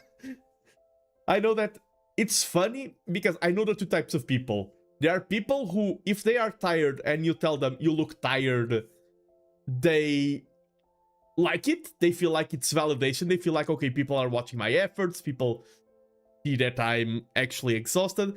And there are other people who are like, okay, I was already down, and you telling me that I'm tired brings me more down. So it's always a hit and miss. Really depends on person to person. But then I was back there the other day. I checked her content, and I was like, she actually has merch of her selling, and I love supporting streamers and of all sizes. And I was like, oh, can I buy your merch? Can I buy your keychain and everything? We talked a little bit more. She followed me as well. So it was cool. And I met her without even knowing she was a VTuber. I just saw someone tired and I was like, oh. And that's the thing, by the way. There's a lot of people that I met as like new VTubers. And they look so freaking cool. And I'm not talking about numbers or anything. Like, oh, I met someone who has 20 million subscribers and I didn't know it. No, I'm talking about, I checked their content and they look like they are doing super cool stuff. I think Hatsu was the one who is playing old school RuneScape. Let me confirm real quick. It's like, oh, that's interesting. Oh, the name on YouTube is... Oh, it's written like this.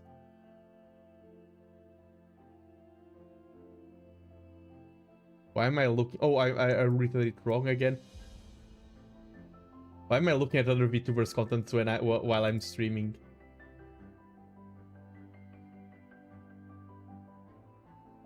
Yeah, she's the one who played Metal Gear Solid and old school RuneScape, exactly. Hollow Knight, I was like, damn, such excellent choices of games. When I meet someone randomly, the first thing I do is, not while I'm meeting them, is like, okay, I met someone new, let me check your content. And this is the second cool moment. This moment for me was one of the coolest things of the entire DoKomi. I was exchanging messages with Tipania. We've met because of Almantas. She hosts Who Wants to Be a Millionaire VTuber edition. She's the one on the bottom left. And she was also a guest on my birthday stream.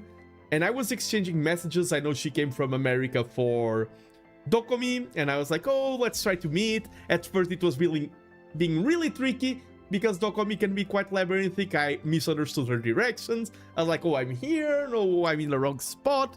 And I was like, oh, we can just give up on meeting. Like, I was like, more in a way of, I don't want to give you too much work. There's so many things happening at DoKomi. There's some people that I wanted to meet and I've never met them because of that, like Hansi and Yuki, for example. And I was like, oh, Tipania, yeah. We did end up meeting. And first of all, meeting Tipania herself was amazing. It is so cool how people in person have the same vibes as they have online. Tipania, immaculate vibes, one of the VTubers I like the most to talk to, and in person, she was super adorable. I was so happy. I was like, like my energy was through the roof.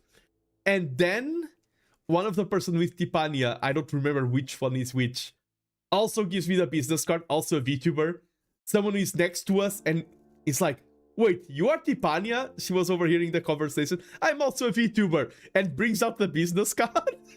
And then another friend of that person joined them, and that person was like, they are also like us online. Point, yeah. The other person also brings out the business card. And suddenly we were 4 VTubers. I knew Tipania, but none of the other 3. Also 5, including myself. And we just started exchanging business cards. It was like a meme, the Spider-Man meme of, you're a VTuber, you're a VTuber, you're... It was such a cool moment. And I was checking their content.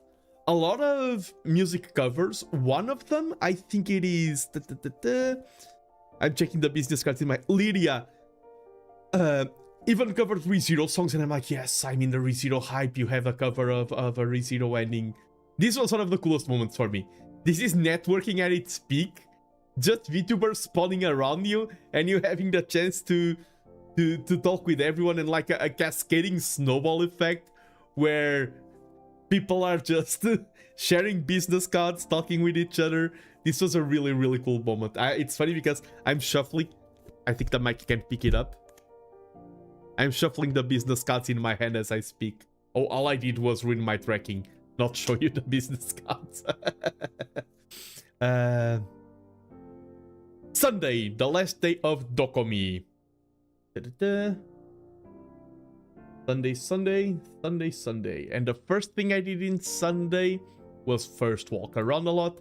And then I did meet Alicia da Lontano. I'm not sure if I pronounced that name correctly.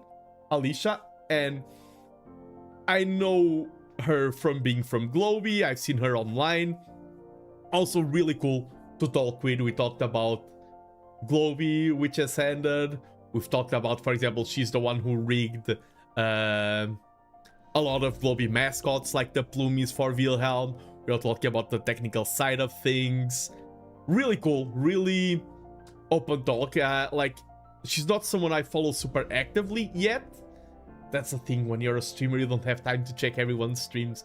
But it was a really cool opportunity to talk with her. Also super kind, super accessible, super open, very forward with the things she had to say. That's the main thing also. Everyone was exactly the same person they regularly are. Just more... even more of themselves, I feel like, because it's like, oh yeah, I don't have viewers, I don't have all that pressure, I can just chat and just enjoy things. I think it's like streaming with only upsides and no downsides. So one of the last, not the last meet and greets I had, but the first one of the last day. Really cool, once again at the same booth that I invaded. And then I started meeting my people. I met this Okayu cosplayer, and I knew that there's the DoKomi app, and you can check the meets that are happening. There's a lot of things happening every single time. I knew that as a a concept, but I completely forgot while I was there. I forgot that there's official, not official, like fan-made meets and everything. I met Okayu. We talked for a bit, like, yeah, bro, yeah, really cool. And I told her that I told him that I also did Okayu cosplay in the past because it's true. And then he's like, "Oh, are you going to the whole life meet outside?" And I was like, "There's a whole life meet outside?" "Yeah, like at 1 p.m. everyone's going to meet there." And I'm like, "Oh, let's go, whole life fan meet." And that's when I really felt that, okay, I found my people. I found my people.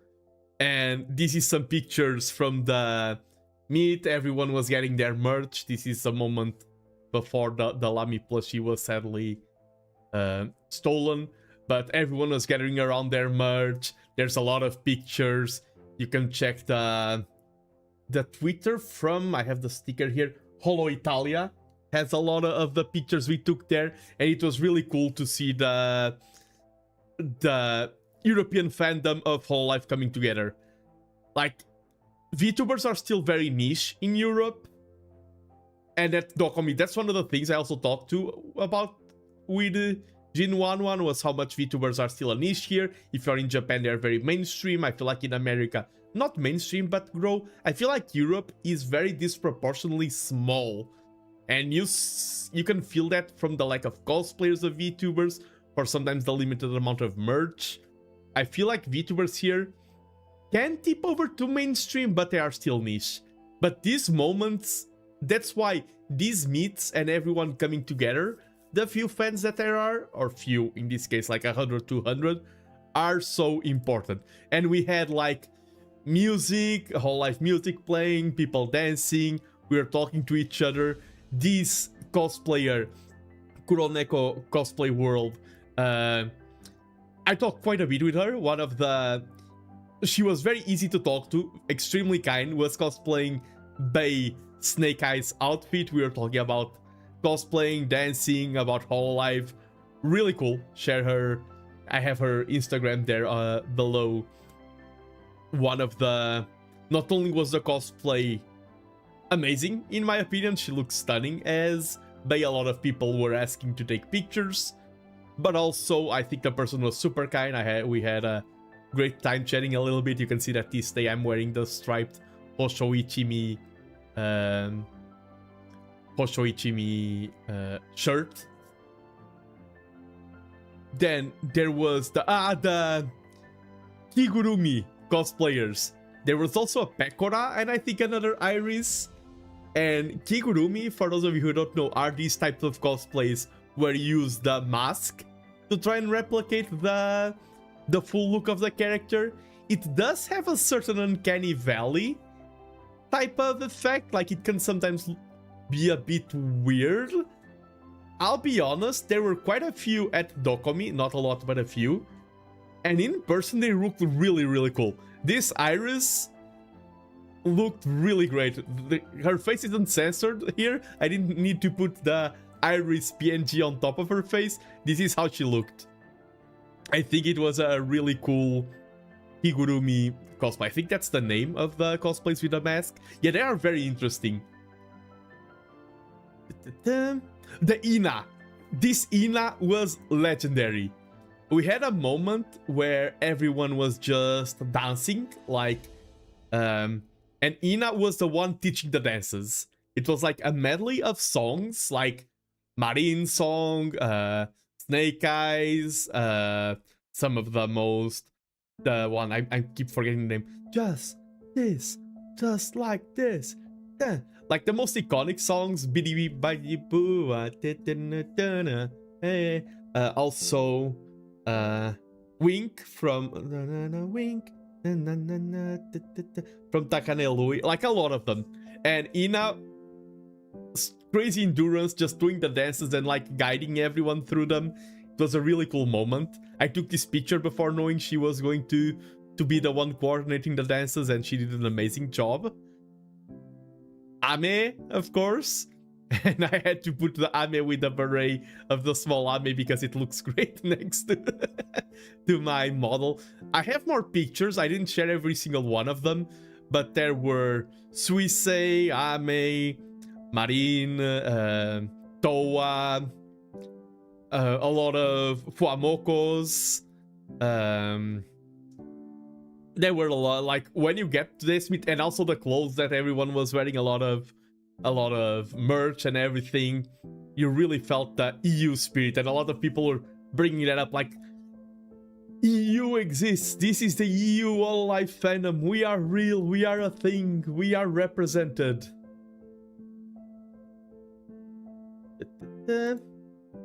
And this is they were giving out some stickers.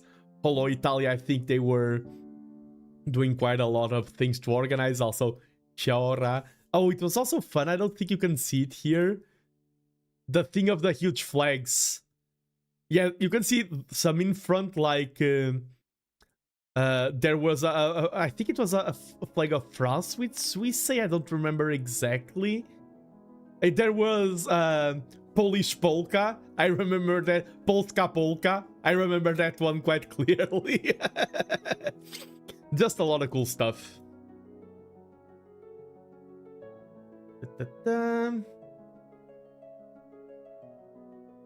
Oh, this was my final meet and greet. The one that's in the picture. I met Celis as well. I'm a good friend with Junken Pom. Celis has the same artist as Junken. I have known Celis for quite a while in terms of being a fan. He has an amazing singing voice. And she was super cool to talk to. We found out, we were talking about Ado and her concert in Belgium. We were at that same concert. Maybe me and Celis were side by side and we don't know it. We were at the same concert over there in Belgium, and we also yapped quite a bit. And we had some really cool moments. I feel like this was my last meet and greet. I felt like this was the one where I went more unhinged. Celis was like, I want to see the con, take me around. And I was like to the staff, oh, can I do this? And they're like, sure. We picked up the webcam and I was showing the webcam around and I was like, those guys, those are the ones making noise. That's why I can't hear you. And Celis like, I'm going to destroy them. And I was just showing people. I felt like I was, you know those iPads that VTubers use and they are driving around cons? I felt like I was the iPad guy. It was really cool. I was like, I have a VTuber in my hand. Look, behold. And I was pointing, like it was a webcam with a cable, so we couldn't stroll very far. But Celis was like, show me around the con. Show me, I want to be free. And one thing that Celis did in the meet and greet that I enjoyed, I noticed she did it with me, but also with others. She was, if the viewers were not regulars, she was doing the thing of showcasing her model. She was like, oh, and my model is actually really cool, I can do this and that. She was like exploring all toggles, and I think that's a good idea, to flex what you have in the meet and greets. And look, I have feet. She was showing the VTuber feet that she has, and the claws and everything. She has an amazing model. I think everyone that I met in the meet and greet have amazing models. Every single one of them. But yeah, I spoke a little bit of French to Celis, because je parle un petit peu de français, mais n'est pas bon. Nihongo jozu, kero fransugo jozu janai. Fransugo wa heta desu. Ai, gomen minasan. Hello, your old channel avatar was better. Hello, Gimut, welcome in, welcome in. Welcome in. I mean, I'm still me, I'm still the little guy. Just changed the profile picture. This one represents me in a more different light, that is true.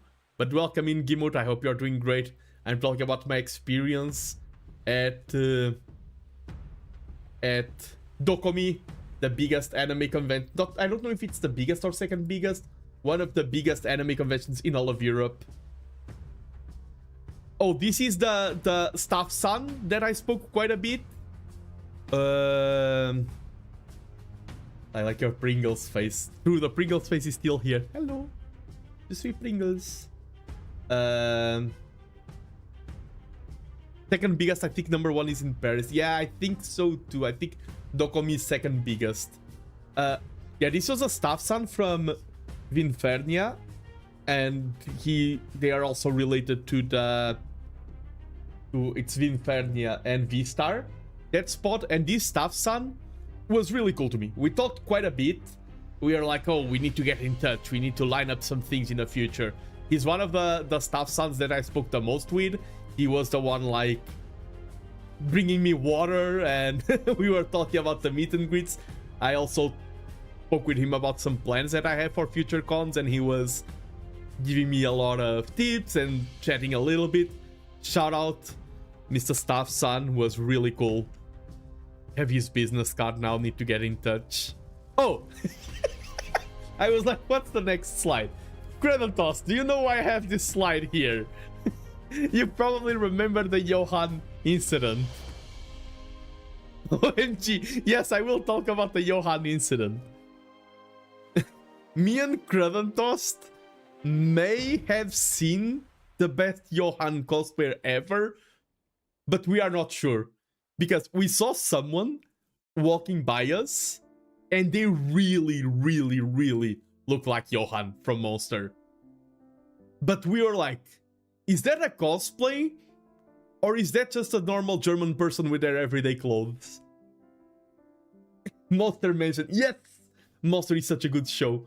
We saw someone who was either the best Johan cosplayer ever, or someone who... And me and Kratos were like... If I could turn back time, I would literally have gone and just asked directly, are you a Monster cosplayer? Are you cosplaying as Johan? Or is that your everyday clothes?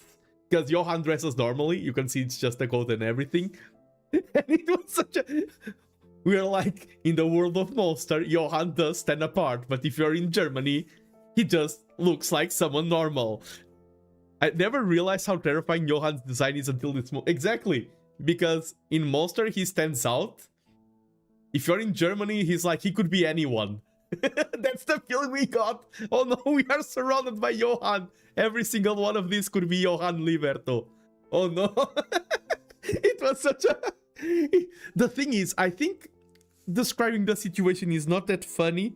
I think it was how spontaneous it was.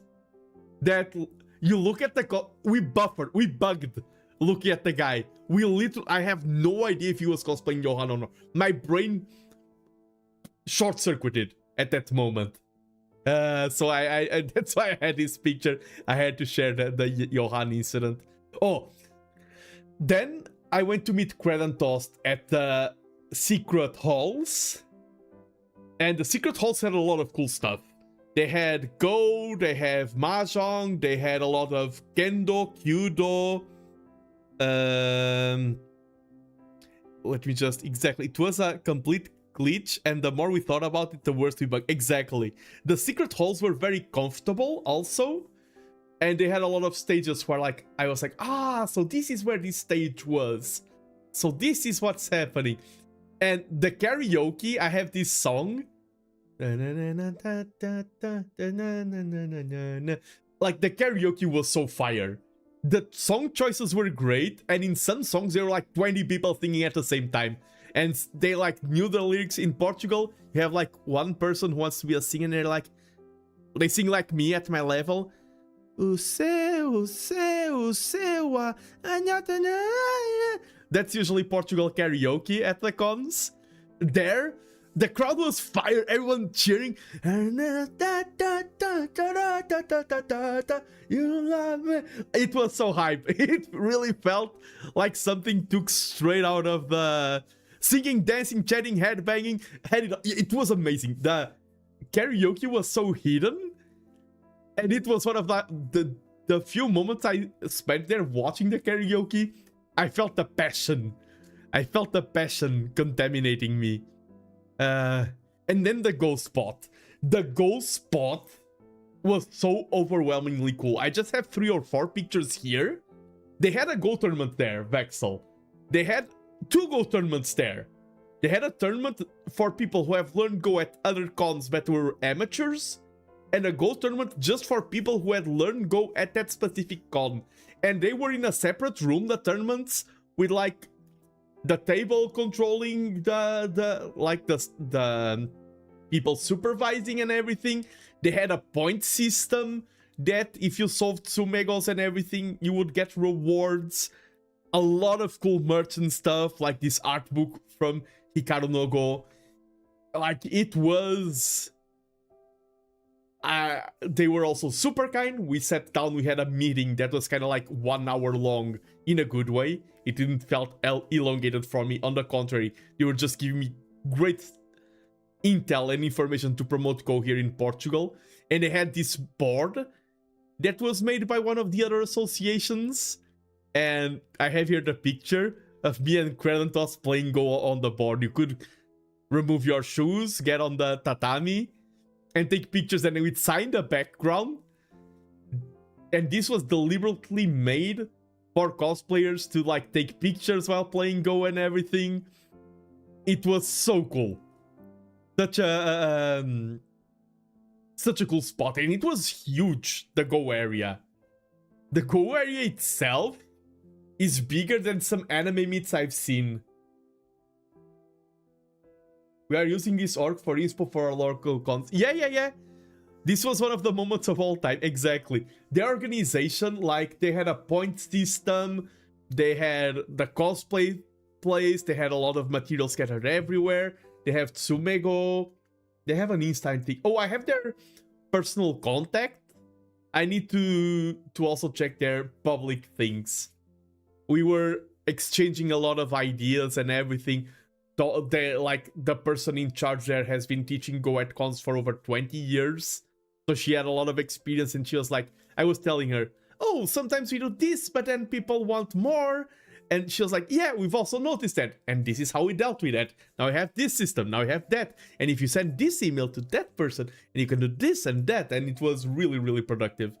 And you can see so many people playing Go there.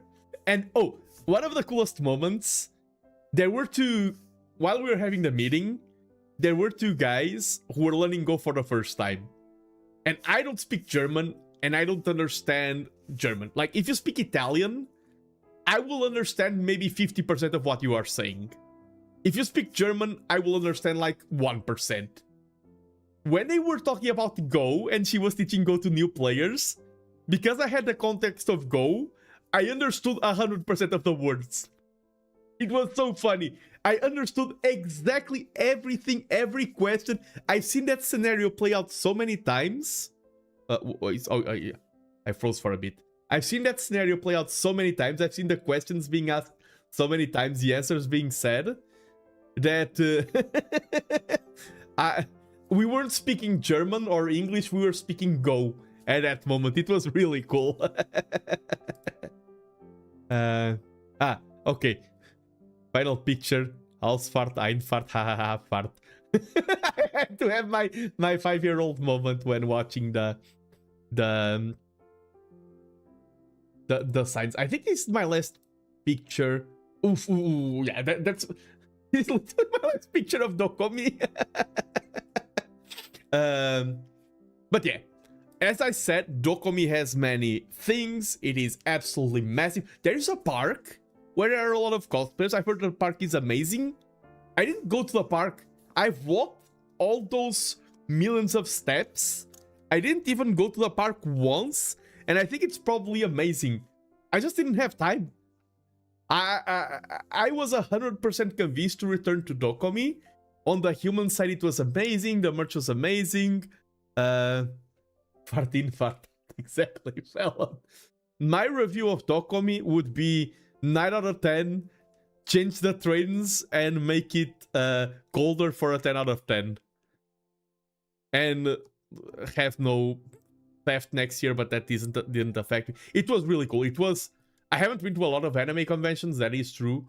But it was the best anime convention. Even some conversations that I have, for example, I talked about the girl that approached me because I had an Hatsune Miku shirt. That was just a random moment, and the spontaneousness of it all just made it real cool. It was also like a cool moment of self-reflection, because I'm someone who, as I've said, I do a lot of different things, and it was cool to see all of them there and to reflect upon my own identity. I got really philosophical there. I'm and also very inspired. I want to publish my book. It made me want to do more. Now what I want is that a lot of interactions and moments in DoKomi were good at lighting a fire in me. It made me more passionate about a lot of things. It filled me with determination, like an until. And now I want to work hard to act on that determination, to don't let just words be words and feelings be feelings, and also to act at preserving it. I'm actually today started writing a lot of things like, okay, habits to change, things to do, methodologies, like roadmap. I want to strike while the iron's hot and have strategies to keep the iron hot. I was with so many cool people and so much inspiration and everything that I'm like, okay, gotta keep that going. Gotta keep that. Oh, Hootville, welcome in. I already talked about meeting you. Welcome in. I already talked about our meet and greet. I'm at one of the last slides of the presentation talking about their goal spot, but I have talked about how cool it was to meet you. It was my first experience at DoKomi, was running straight towards Wilhelm van der Bos's meet and greet. Exactly, it was literally DoKomi. I have a world to explore, Vil. I have 16 pavilions or something I have outside, and you were the first priority. And I will just repeat this story because it was really funny. I was in the wrong queue at first, and I was like, wait a second. These don't feel Plumie-like. The ones in front of me and the ones behind me, they don't have Plumie vibes. I've never met them in person, but they don't... this doesn't seem like the right spot. And then I see a group of 5 people, and I'm like, they have Plumie vibes. And I see one of them is holding up a literal Plumie. And I'm like, is this the Wilhelm meet and greet? And they're like, oh yes, it is. I pull off the Nando, the small Nando that I have. They're like, you're the Nando! Like, it was such a warm moment. I feel so wholesome for it. It was... I really appreciated it. And the fact that we all got into our little corner to do the meet and greet instead of it being in the middle of the hall, it could feel a bit scuffed, but it really gave me the vibes of like 2012 small anime con, having a small meet and greet in a corner. It was really cool. And thank you, Vil, by the way. Thank you for being there, for doing the meet and greet. I do appreciate it a lot. It was great to both meet you and all of the Plumies. But yeah, I was literally at the end of DoKomi, just laughing at the Ausfahrt and Einfahrt. And I also visited Berlin, and I have some slides about Berlin. I'm happy to happen. True, it just shows that even though there were some technical difficulties, everything can be accomplished if people want to. My time at Berlin. This was before DoKomi, but I wanted to start the stream at DoKomi. The delay made it difficult to... Oh! Like, in terms of technicalities, like, there was the delay, the audio was rough, the image, like, we were watching you in a small screen. I do understand the difficulties with the technical side. And even, like, I was talking about how a lot of information... Let me go back. Okay, I'm going to loop this way. I can go for the first slides. A lot of people I was meeting there, I wasn't even registering their names mentally. Like, I met Akira, and like 5 minutes later, I'm like, oh, who are you? I'm Akira. I'm like, wait, you're Akira? I didn't register that. I felt like I was so emotionally overwhelmed from the start of DoKomi that even processing it all on the emotional side was difficult. I think you caught us all. I mean, of course, it was a starting time, but it was also really cool. It was overwhelming, but amazing at the same time. It was one of those moments where like, I wish I could have said that, but my mind was racing so hard. At the moment, I wanted to make that joke. And look, little things that the Plumies gave me. I think this was, I'm not sure, but I think it was Lapis and Natsu who gave this to me. And of course, I did meet Akira there as well. And I was expecting to run into all of them. Again, I was like, oh, I didn't say everything I wanted to say. I'll meet them again at the con. I never saw any of the Plumies again. Amidst 200,000 people, it's not easy to spot the Plumies. I mean, since I started, I can go over real quick the pictures until we go back to where we were. I met some ReZero cosplayers. There were the cars and everything. A lot of Gachakuta cosplayers. Miku stuff is also always super present. It is good to do a little bit of a recap. I'm very proud of doing this meme. This was the worst part of DoKomi. This and the trains. It was so warm. I know people who didn't use the cosplays that they wanted to because of the heat. Met a Nimi cosplayer. Met Linkat, the famous Hololive community guy. Did a lot of meet and greets at the booth. Met Cozy. Met KFC guy, who gave me a little rubber ducky. German trains are horrible. Met one of the authors that inspired me to become an author. I read a lot of his books when I was a child, and now I have a signed copy with a dedication to me. Met a Japanese VTuber who sang for me live. And we spoke in Japanese. It's so cool to have a chance to flex my Japanese language. And had an entire conversation in Japanese. Nefra san no koe wa totemo utsukushii. Honto ni tanoshikatta. Hi. Met Rina as well. We talked about Mahjong and Go. Yes, yeah, I started the recap because Wilhelm showed up. I should have done this from the get-go. This is one of the lessons I learned from DoKomi, by the way. I did say I did a lot of self-inspection and self-analysis. I need to stop being go, not the board game. Go, as in forward. I'm in too much of a rush. Like, if someone raids me, I need to slow down and acknowledge it. I think in general, especially during streams, I need to slow down more. I need to curb my anxieties. I need to be more chill.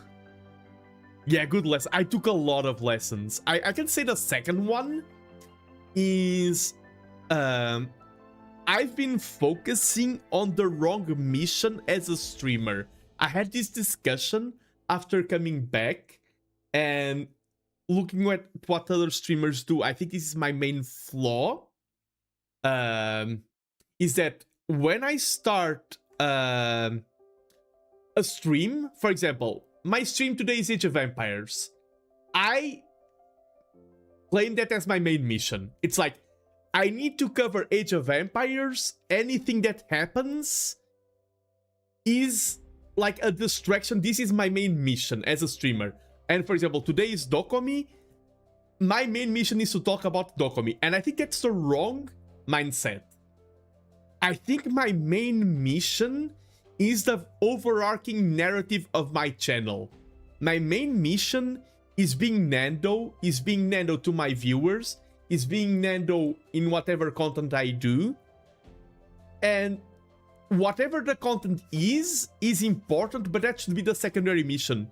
I think my main mission when I press go live should always be to me, to be as much as myself as possible. Main mission should always be the viewers when live. True, that is also true. And the viewers in a way that I often talk about my branding being needs to be better. And sometimes I struggle in jumping from content to content. For example, if I'm doing Age of Empires, I only think about doing Age of Empires. If I'm doing Go, oh, Go needs to be my entire brand. No, Nando needs to be my entire brand. And we can always main mission games and content offline otherwise. True, true, true. Exactly. My main mission as a streamer is to be a streamer. That's basically it. Providing a quality stream, and providing a quality stream is not like, okay, some people are here from the start. If I repeat, that's a kind of anxiety that goes through my mind. Like the voice that I must silence. It's like, some of the viewers are here from the start. If I do a recap, maybe they'll be like, oh no, I'm bored, he's repeating itself. No, the recap and the slowing down is good for viewers who are here from the start. They appreciate the recap, and it's good for those who join along the way. Doing a recap just provides a better experience for everyone, and I should even do it slower than what I'm doing. I need to be less anxious when streaming. And hello, Seth! Everyone is showing up! You are the only you. And when live, you get to show that you to everyone that drops by. Exactly. Repetition legitimizes. It does. Good observation. And hello, Seth. Why does everyone show up at the end of me talking about DoKomi? Yeah, and Seth was one of the ones who I shared the DoKomi with. I've talked about it. Actually, I changed my mind. I'm here now. The magic of double streaming. But yes, I met Rina. So you can talk about DoKomi again, obviously. Oh, and by the way, Vil, in a lot of conversations that I had, I met a lot of VTubers. Like Rina and everything. Sometimes your name did pop up randomly in the context, and I can say everyone spoke very highly of you. Every single person I've talked to. And it was not like, sometimes people have the generic compliments. Like, yeah, cool guy. No. I could tell that people were speaking very highly of you from the heart. That's the one thing I can report. Zoni Bishi, this VTuber, I only talked to her for like 2 or 3 minutes. The meet and greet was ending, so we didn't talk much. I finally opened your letter, by the way, thank you. I managed to not damage the seal. Nice. Hope you enjoyed it. I may have a letter for Wilhelm as well, and maybe one day I can make it reach Vil. I also have a letter for you, Vil. Jin11, the famous Hololive cosplayer, was one of the people who surprised me the most in a positive way. Talking to her was super cool and very inspiring, if I'm honest. We had the...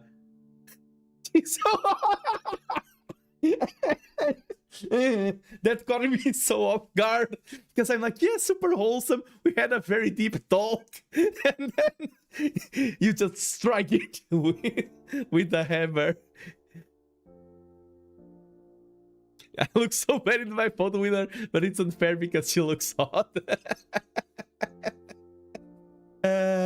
She was great. And when I talk about, for example, slowing down, she's someone who slowed me down in the way that when I go for a meet and greet, I'm super anxious. She took like 10 minutes to talk with me. Really kind. Hatsu, one of the VTubers I met there. This is when VTubers started spawning everywhere. I was meeting Tipania. People overheard our conversation and were like, you're a VTuber? I'm also a VTuber. I got recognized in the Jin11 line. Damn! I would not recognize you. Even now that I've been with you, I don't think I would recognize you. But a lot of business cards and networking, just VTubers spawning everywhere. Oh, yeah, I've met some other Globy talents. I've met Alicia, I never know how to pronounce her name, Alicia, who rigged the plumies. I talked to her about that, about rigging a lot of VTuber. You were talking to Couch Left. Yeah. Oh, that's one thing also of meeting you and Razor. You two have, even in the daily life, you two have streamer voices.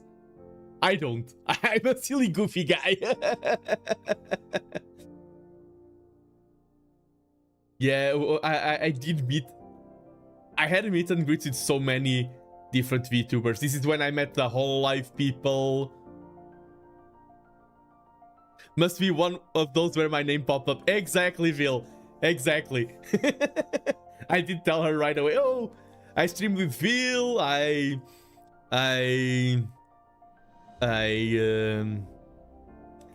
know that you rigged the plumies and everything. And I told her that my story. I don't know if I've ever told you, Vil, that of course I didn't know how things were behind the scenes, but I have my audition tape for Globy prepared. I was going to audition to Globy before things went the way they did. It was my plan. Even before I became a VTuber. So that was over 2 years ago. Over 2 years ago, I had the advice, someone advised me to audition to Globy, and I was telling that to Alicia. Yeah, I was going to be your kohai. However... Oh, Seth, did I tell you about the train experience? I did tell about the training. I'm going to rewind. Yeah, this is the Fantastic Four. I will go faster. This is just showing the vibes, the halls. Friday. I have my slide of the train. Umamusume's. E0.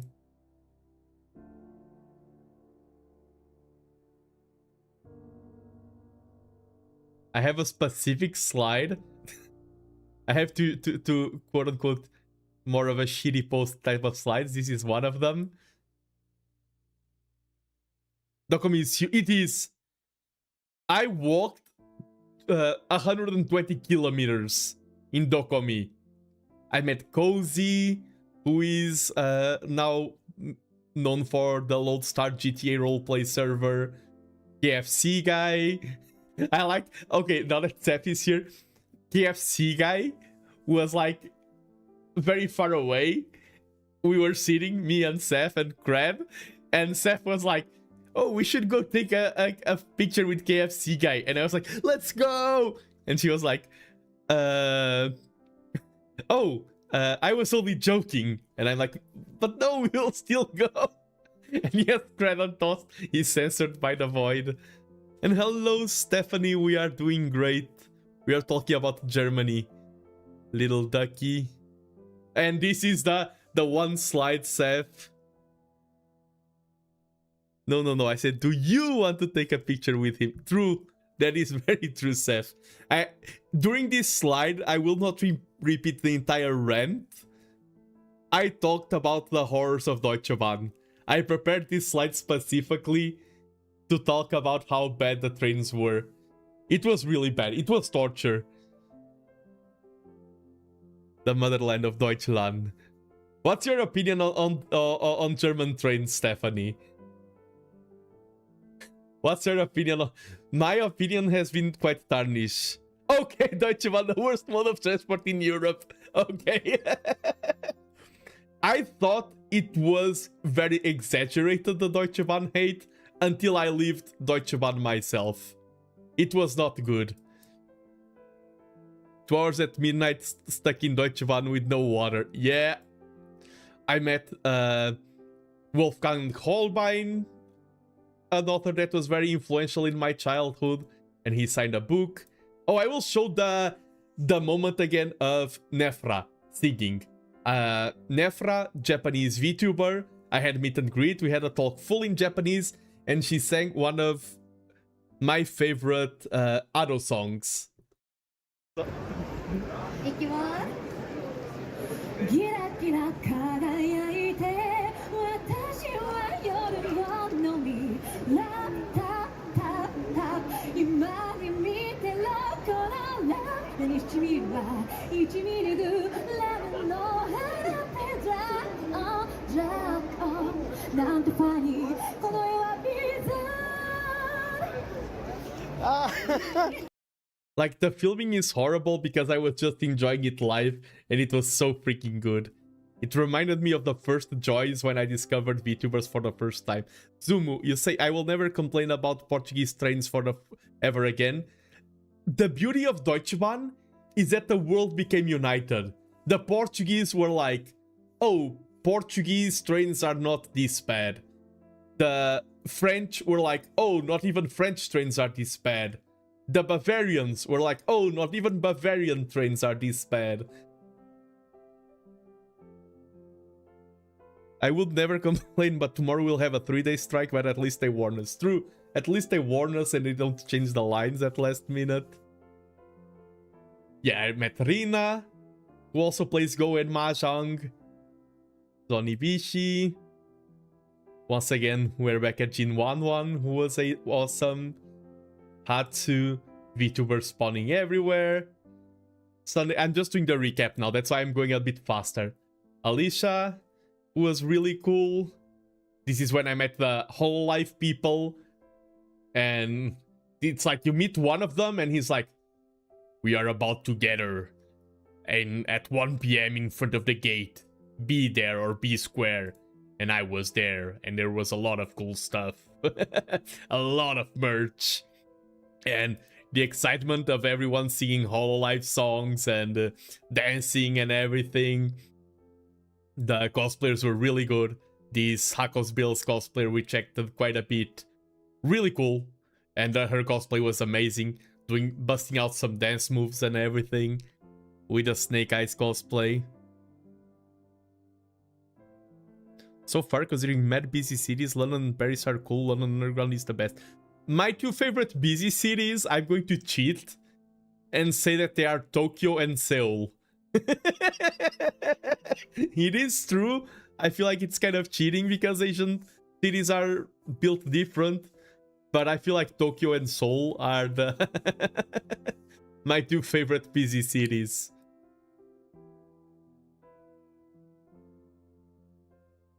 Weeb Koreabu, let's go. Hello, Saru TV. Welcome in, welcome in. Yeah. Jealous. I mean, I don't travel that much. I'm only returning to Korea in September. So, and last year I was in Japan. It's not like I go to Asia every single year, but I can actually go. Yeah, I really found very funny the Kigurumi cosplayers, gain a lot of respect for them. The Ina that was coordinating the dance moves in the Hololive dance along. Ame, the people who organized the meet, at least the stickers I got from them. Peldis was really cool to talk to. Belgian VTuber, Mr. Staffsan, who gave me water and helped me out so much during the meet and greets. Johan from Monster was just there. The part where you talked about the karaoke. Yes, F, you didn't found the dark rooms. We found a place at the end that was karaoke, go, shaved ice, a lot of things. And it was like the most comfortable place of them all. Oh, welcome in, Professor Leo. Let me just wait a little bit, because sometimes it does take a short while for viewers to flock in. Welcome on in, Professor Leo. Hope you had an amazing time over there. Thank you so much for the raid. I'm TheNando, small Portuguese VTuber, who does a little bit of everything, but focuses mostly on strategy games, strategy content. Also love a little bit of writing. ReZero is my favorite anime. Lately have been crazy with ReZero. Welcome on in, Professor Leo. I hope you had a great time over there. Let me shout you out. Always appreciate the raid, and as always, anyone who raids, be it the streamer, be it the viewers, if you have to raid and leave, it is completely understandable. We often raid when we are tired, when we need to sleep, when we need to rest. I was talking about DoKomi. Yeah, I was playing Fairy Fencer F for the first time, got my butt handed to me by a monster. Oh, let me Google that. Fairy Fencer F. I was about to say, oh, this looks very Japanese. I don't know. I know it is Japanese, but it looks extraordinarily Japanese.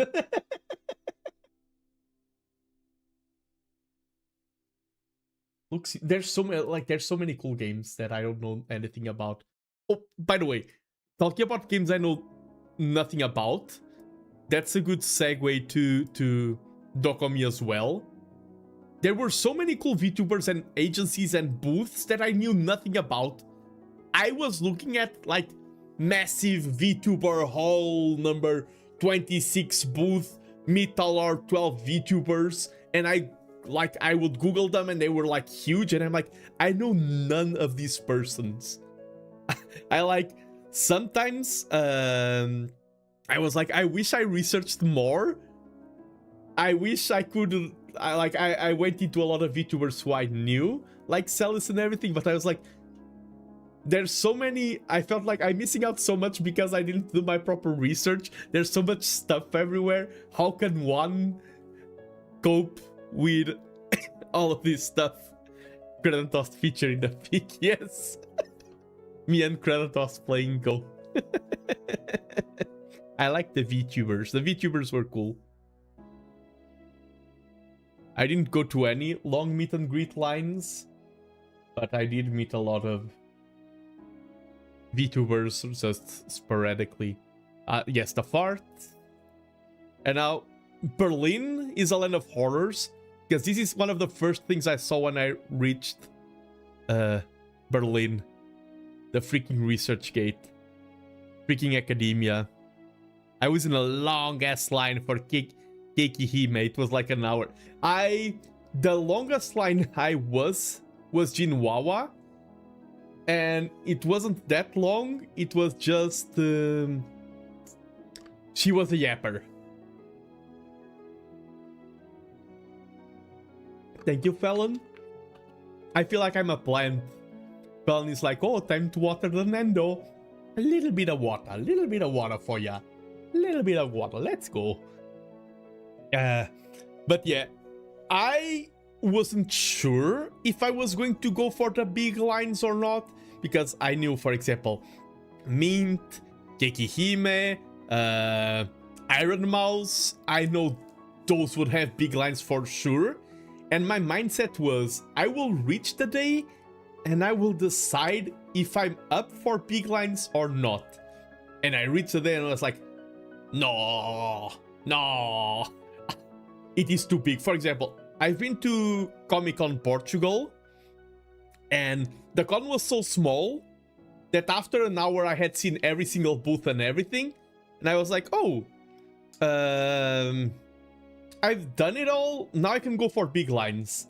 In DoKomi, I never felt that. I was like, ooh, side quests over there, ooh, now there's something over there, ooh, now I don't want to go to a line because I know if I walk 3 laps around this place, someone will spawn and give me a side quest, and it did happen. I missed the mint. Yeah, that was a tragedy. And it was foreshadowed by your broken merch. Said I couldn't go and see Minto again. No, Sumu. I mean, you're all talking, you're like, oh, I missed Mint, oh, said I couldn't see it again. I never saw Mint. My favorite Age of Empires 2 player. So many AoE2 fighting notifications showing up. Yeah. Need to go here, need to go there. And always water your Nandos. Yeah, this is Berlin. I was at the Brandenburg gate. Really cool. You can see tiny Nando there. The card was so useful. Wish I had gone to DoKomi. It sounded fun. It is superb. Like, the main reason not to go, honestly, would be the cost for anyone. If you have budget and there's a con you want to go to, I would recommend. My cope is I've met her, so it doesn't even matter.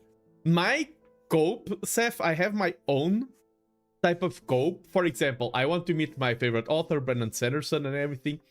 My method of coping is that, and that tells a lot about my personality. One day I'm going to be so big as an author that I can just go, yo, Brandon, wanna go grab a coffee? Yeah, sure, Nando, let's go. So your cope should be like, one day I can just be like, oh, I'm so big, I'm like big brain, academia, Seth, streamer, huge. And it's like, oh, no need to stay in line. Hey, Mint, wanna stream Crusader Kings 5 today? Let's go. That's the cope. Reach the point where you no longer have to look up to those people, you have to look to the side. That's my coping. And I speak this, I am half joking, half speaking the truth. Like, because, for example, if you talk about 2 years ago, for me, being with either Wilhelm van der Bos or being with Steph or being someone, if you talk to me like 3 years ago, it would be like, whoa, I'm looking at the top of Mount Olympus. I feel like I'm not at top of Mount Olympus yet, but I also feel like I don't need to stay in a 2-hour line to meet Steph or Wilhelm now. I'm like, there are people there who inspire me. I don't want to look up to them. I want to look to the side and see them at my side. That's how I cope with missing meet and greets. It's that the top is my place as well. I have such a big ego. It's funny. I oscillate between having no self-esteem and having the biggest freaking ego on this entire platform.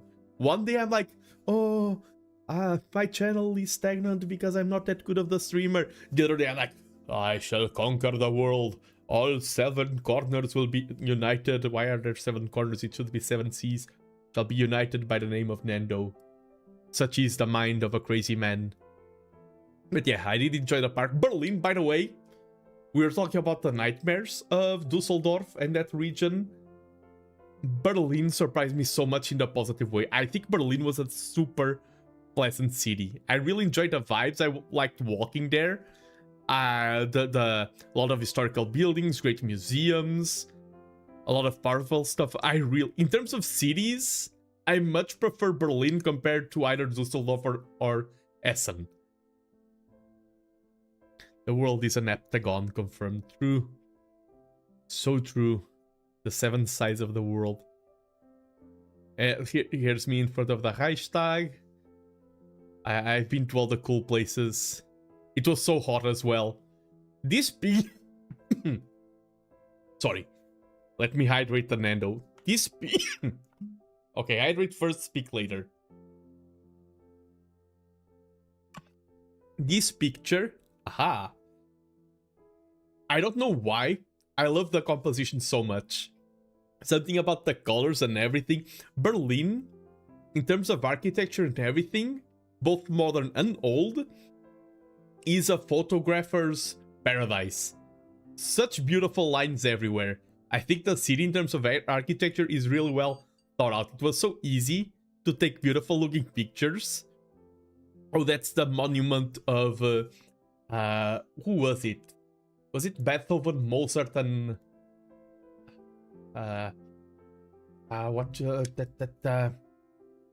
Haydn? I think it was.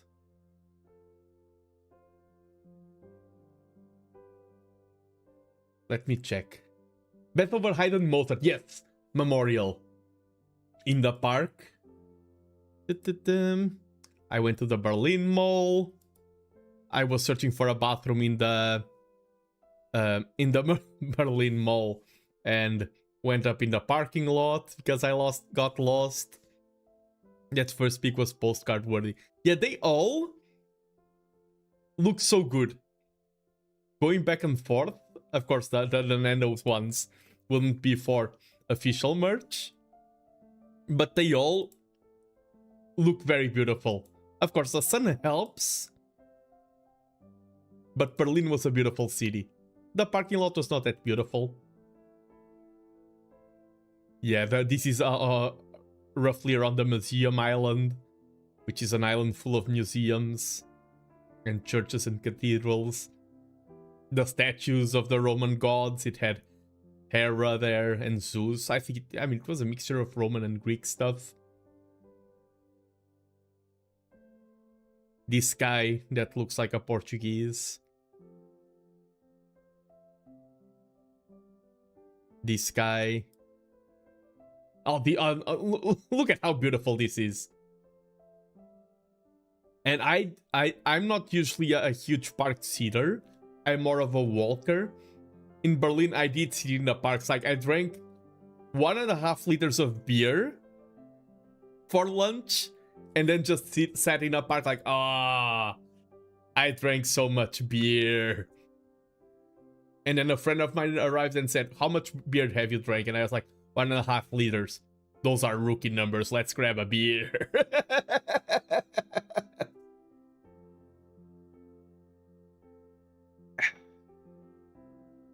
This was my best meal in Germany, by the way.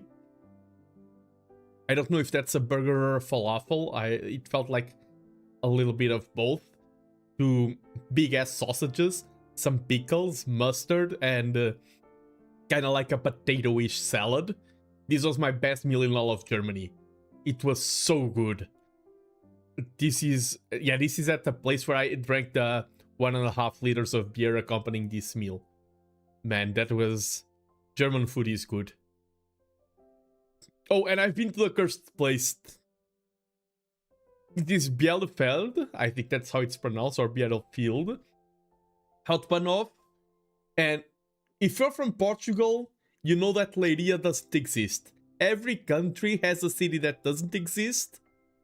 I was at the German city that doesn't exist.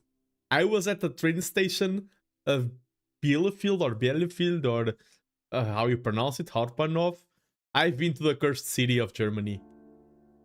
And I've lived to tell the tale.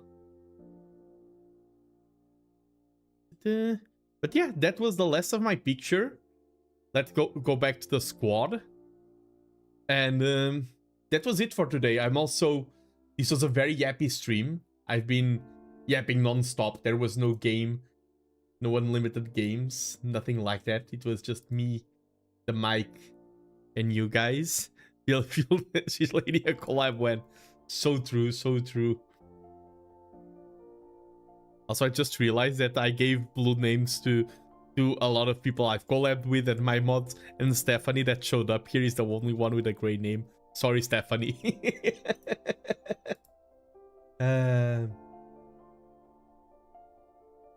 But yeah, let me see. Is there anyone online that I can raid? Oh, or before that, while I'm searching for raid targets, any questions? Any questions that anyone might have?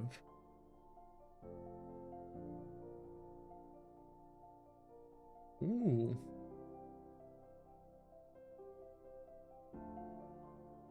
I see someone to raid on YouTube already. I never know how to set up raids on YouTube. Did the trip from 1 to 10. I would say 9. The only reason why it is... No, I would say 10.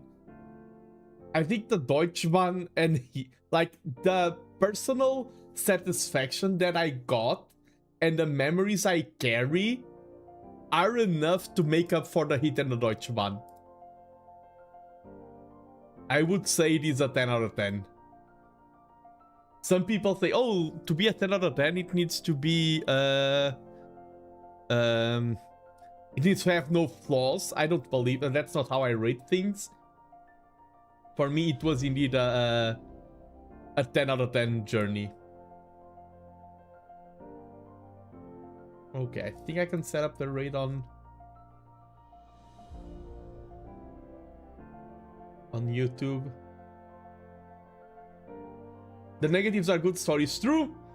As I said, the whole world bonded in their distaste for Deutsche Bahn. So I'm going to raid Zerzon over on YouTube. Is there anyone on Twitch that I'm comfortable with raiding at this point? You know, I just saw there's Zerzon on Twitch as well. Let's raid Zerzon on YouTube and raid Zerzon on Twitch. We can be coherent this time. I don't know if both raids will go through.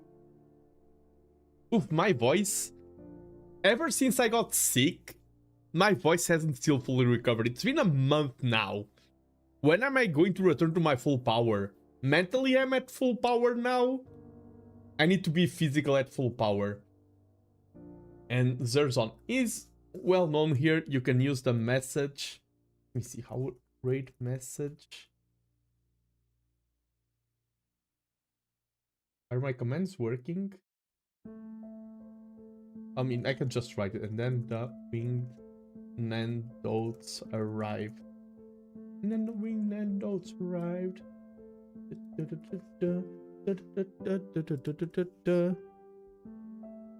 Yeah, I can just copy this on YouTube or Twitch. I'm TheNando. Had a great time today. I need to rest my voice. I hope you enjoyed listening to my tales of DoKomi, and I will definitely be reaching out. I'll be, as I said, it affected me a lot on a personal level positively, and I hope that reflects in my content as well. I hope there's a positive shift, and I'm not talking about numbers of viewers or everything. That's sometimes can be a misleading metric. I'm talking about my focus is me being proud of my channel and enjoying my content, and those who hop on to always have a good time. That's what I mainly want to be my focus for now. This was TheNando. I'll be signing off for today. Wish you all a great week and hope to see you in the next one. Yeah, bye. I was just checking if everything's okay. Bye bye. Time's ending. Bye.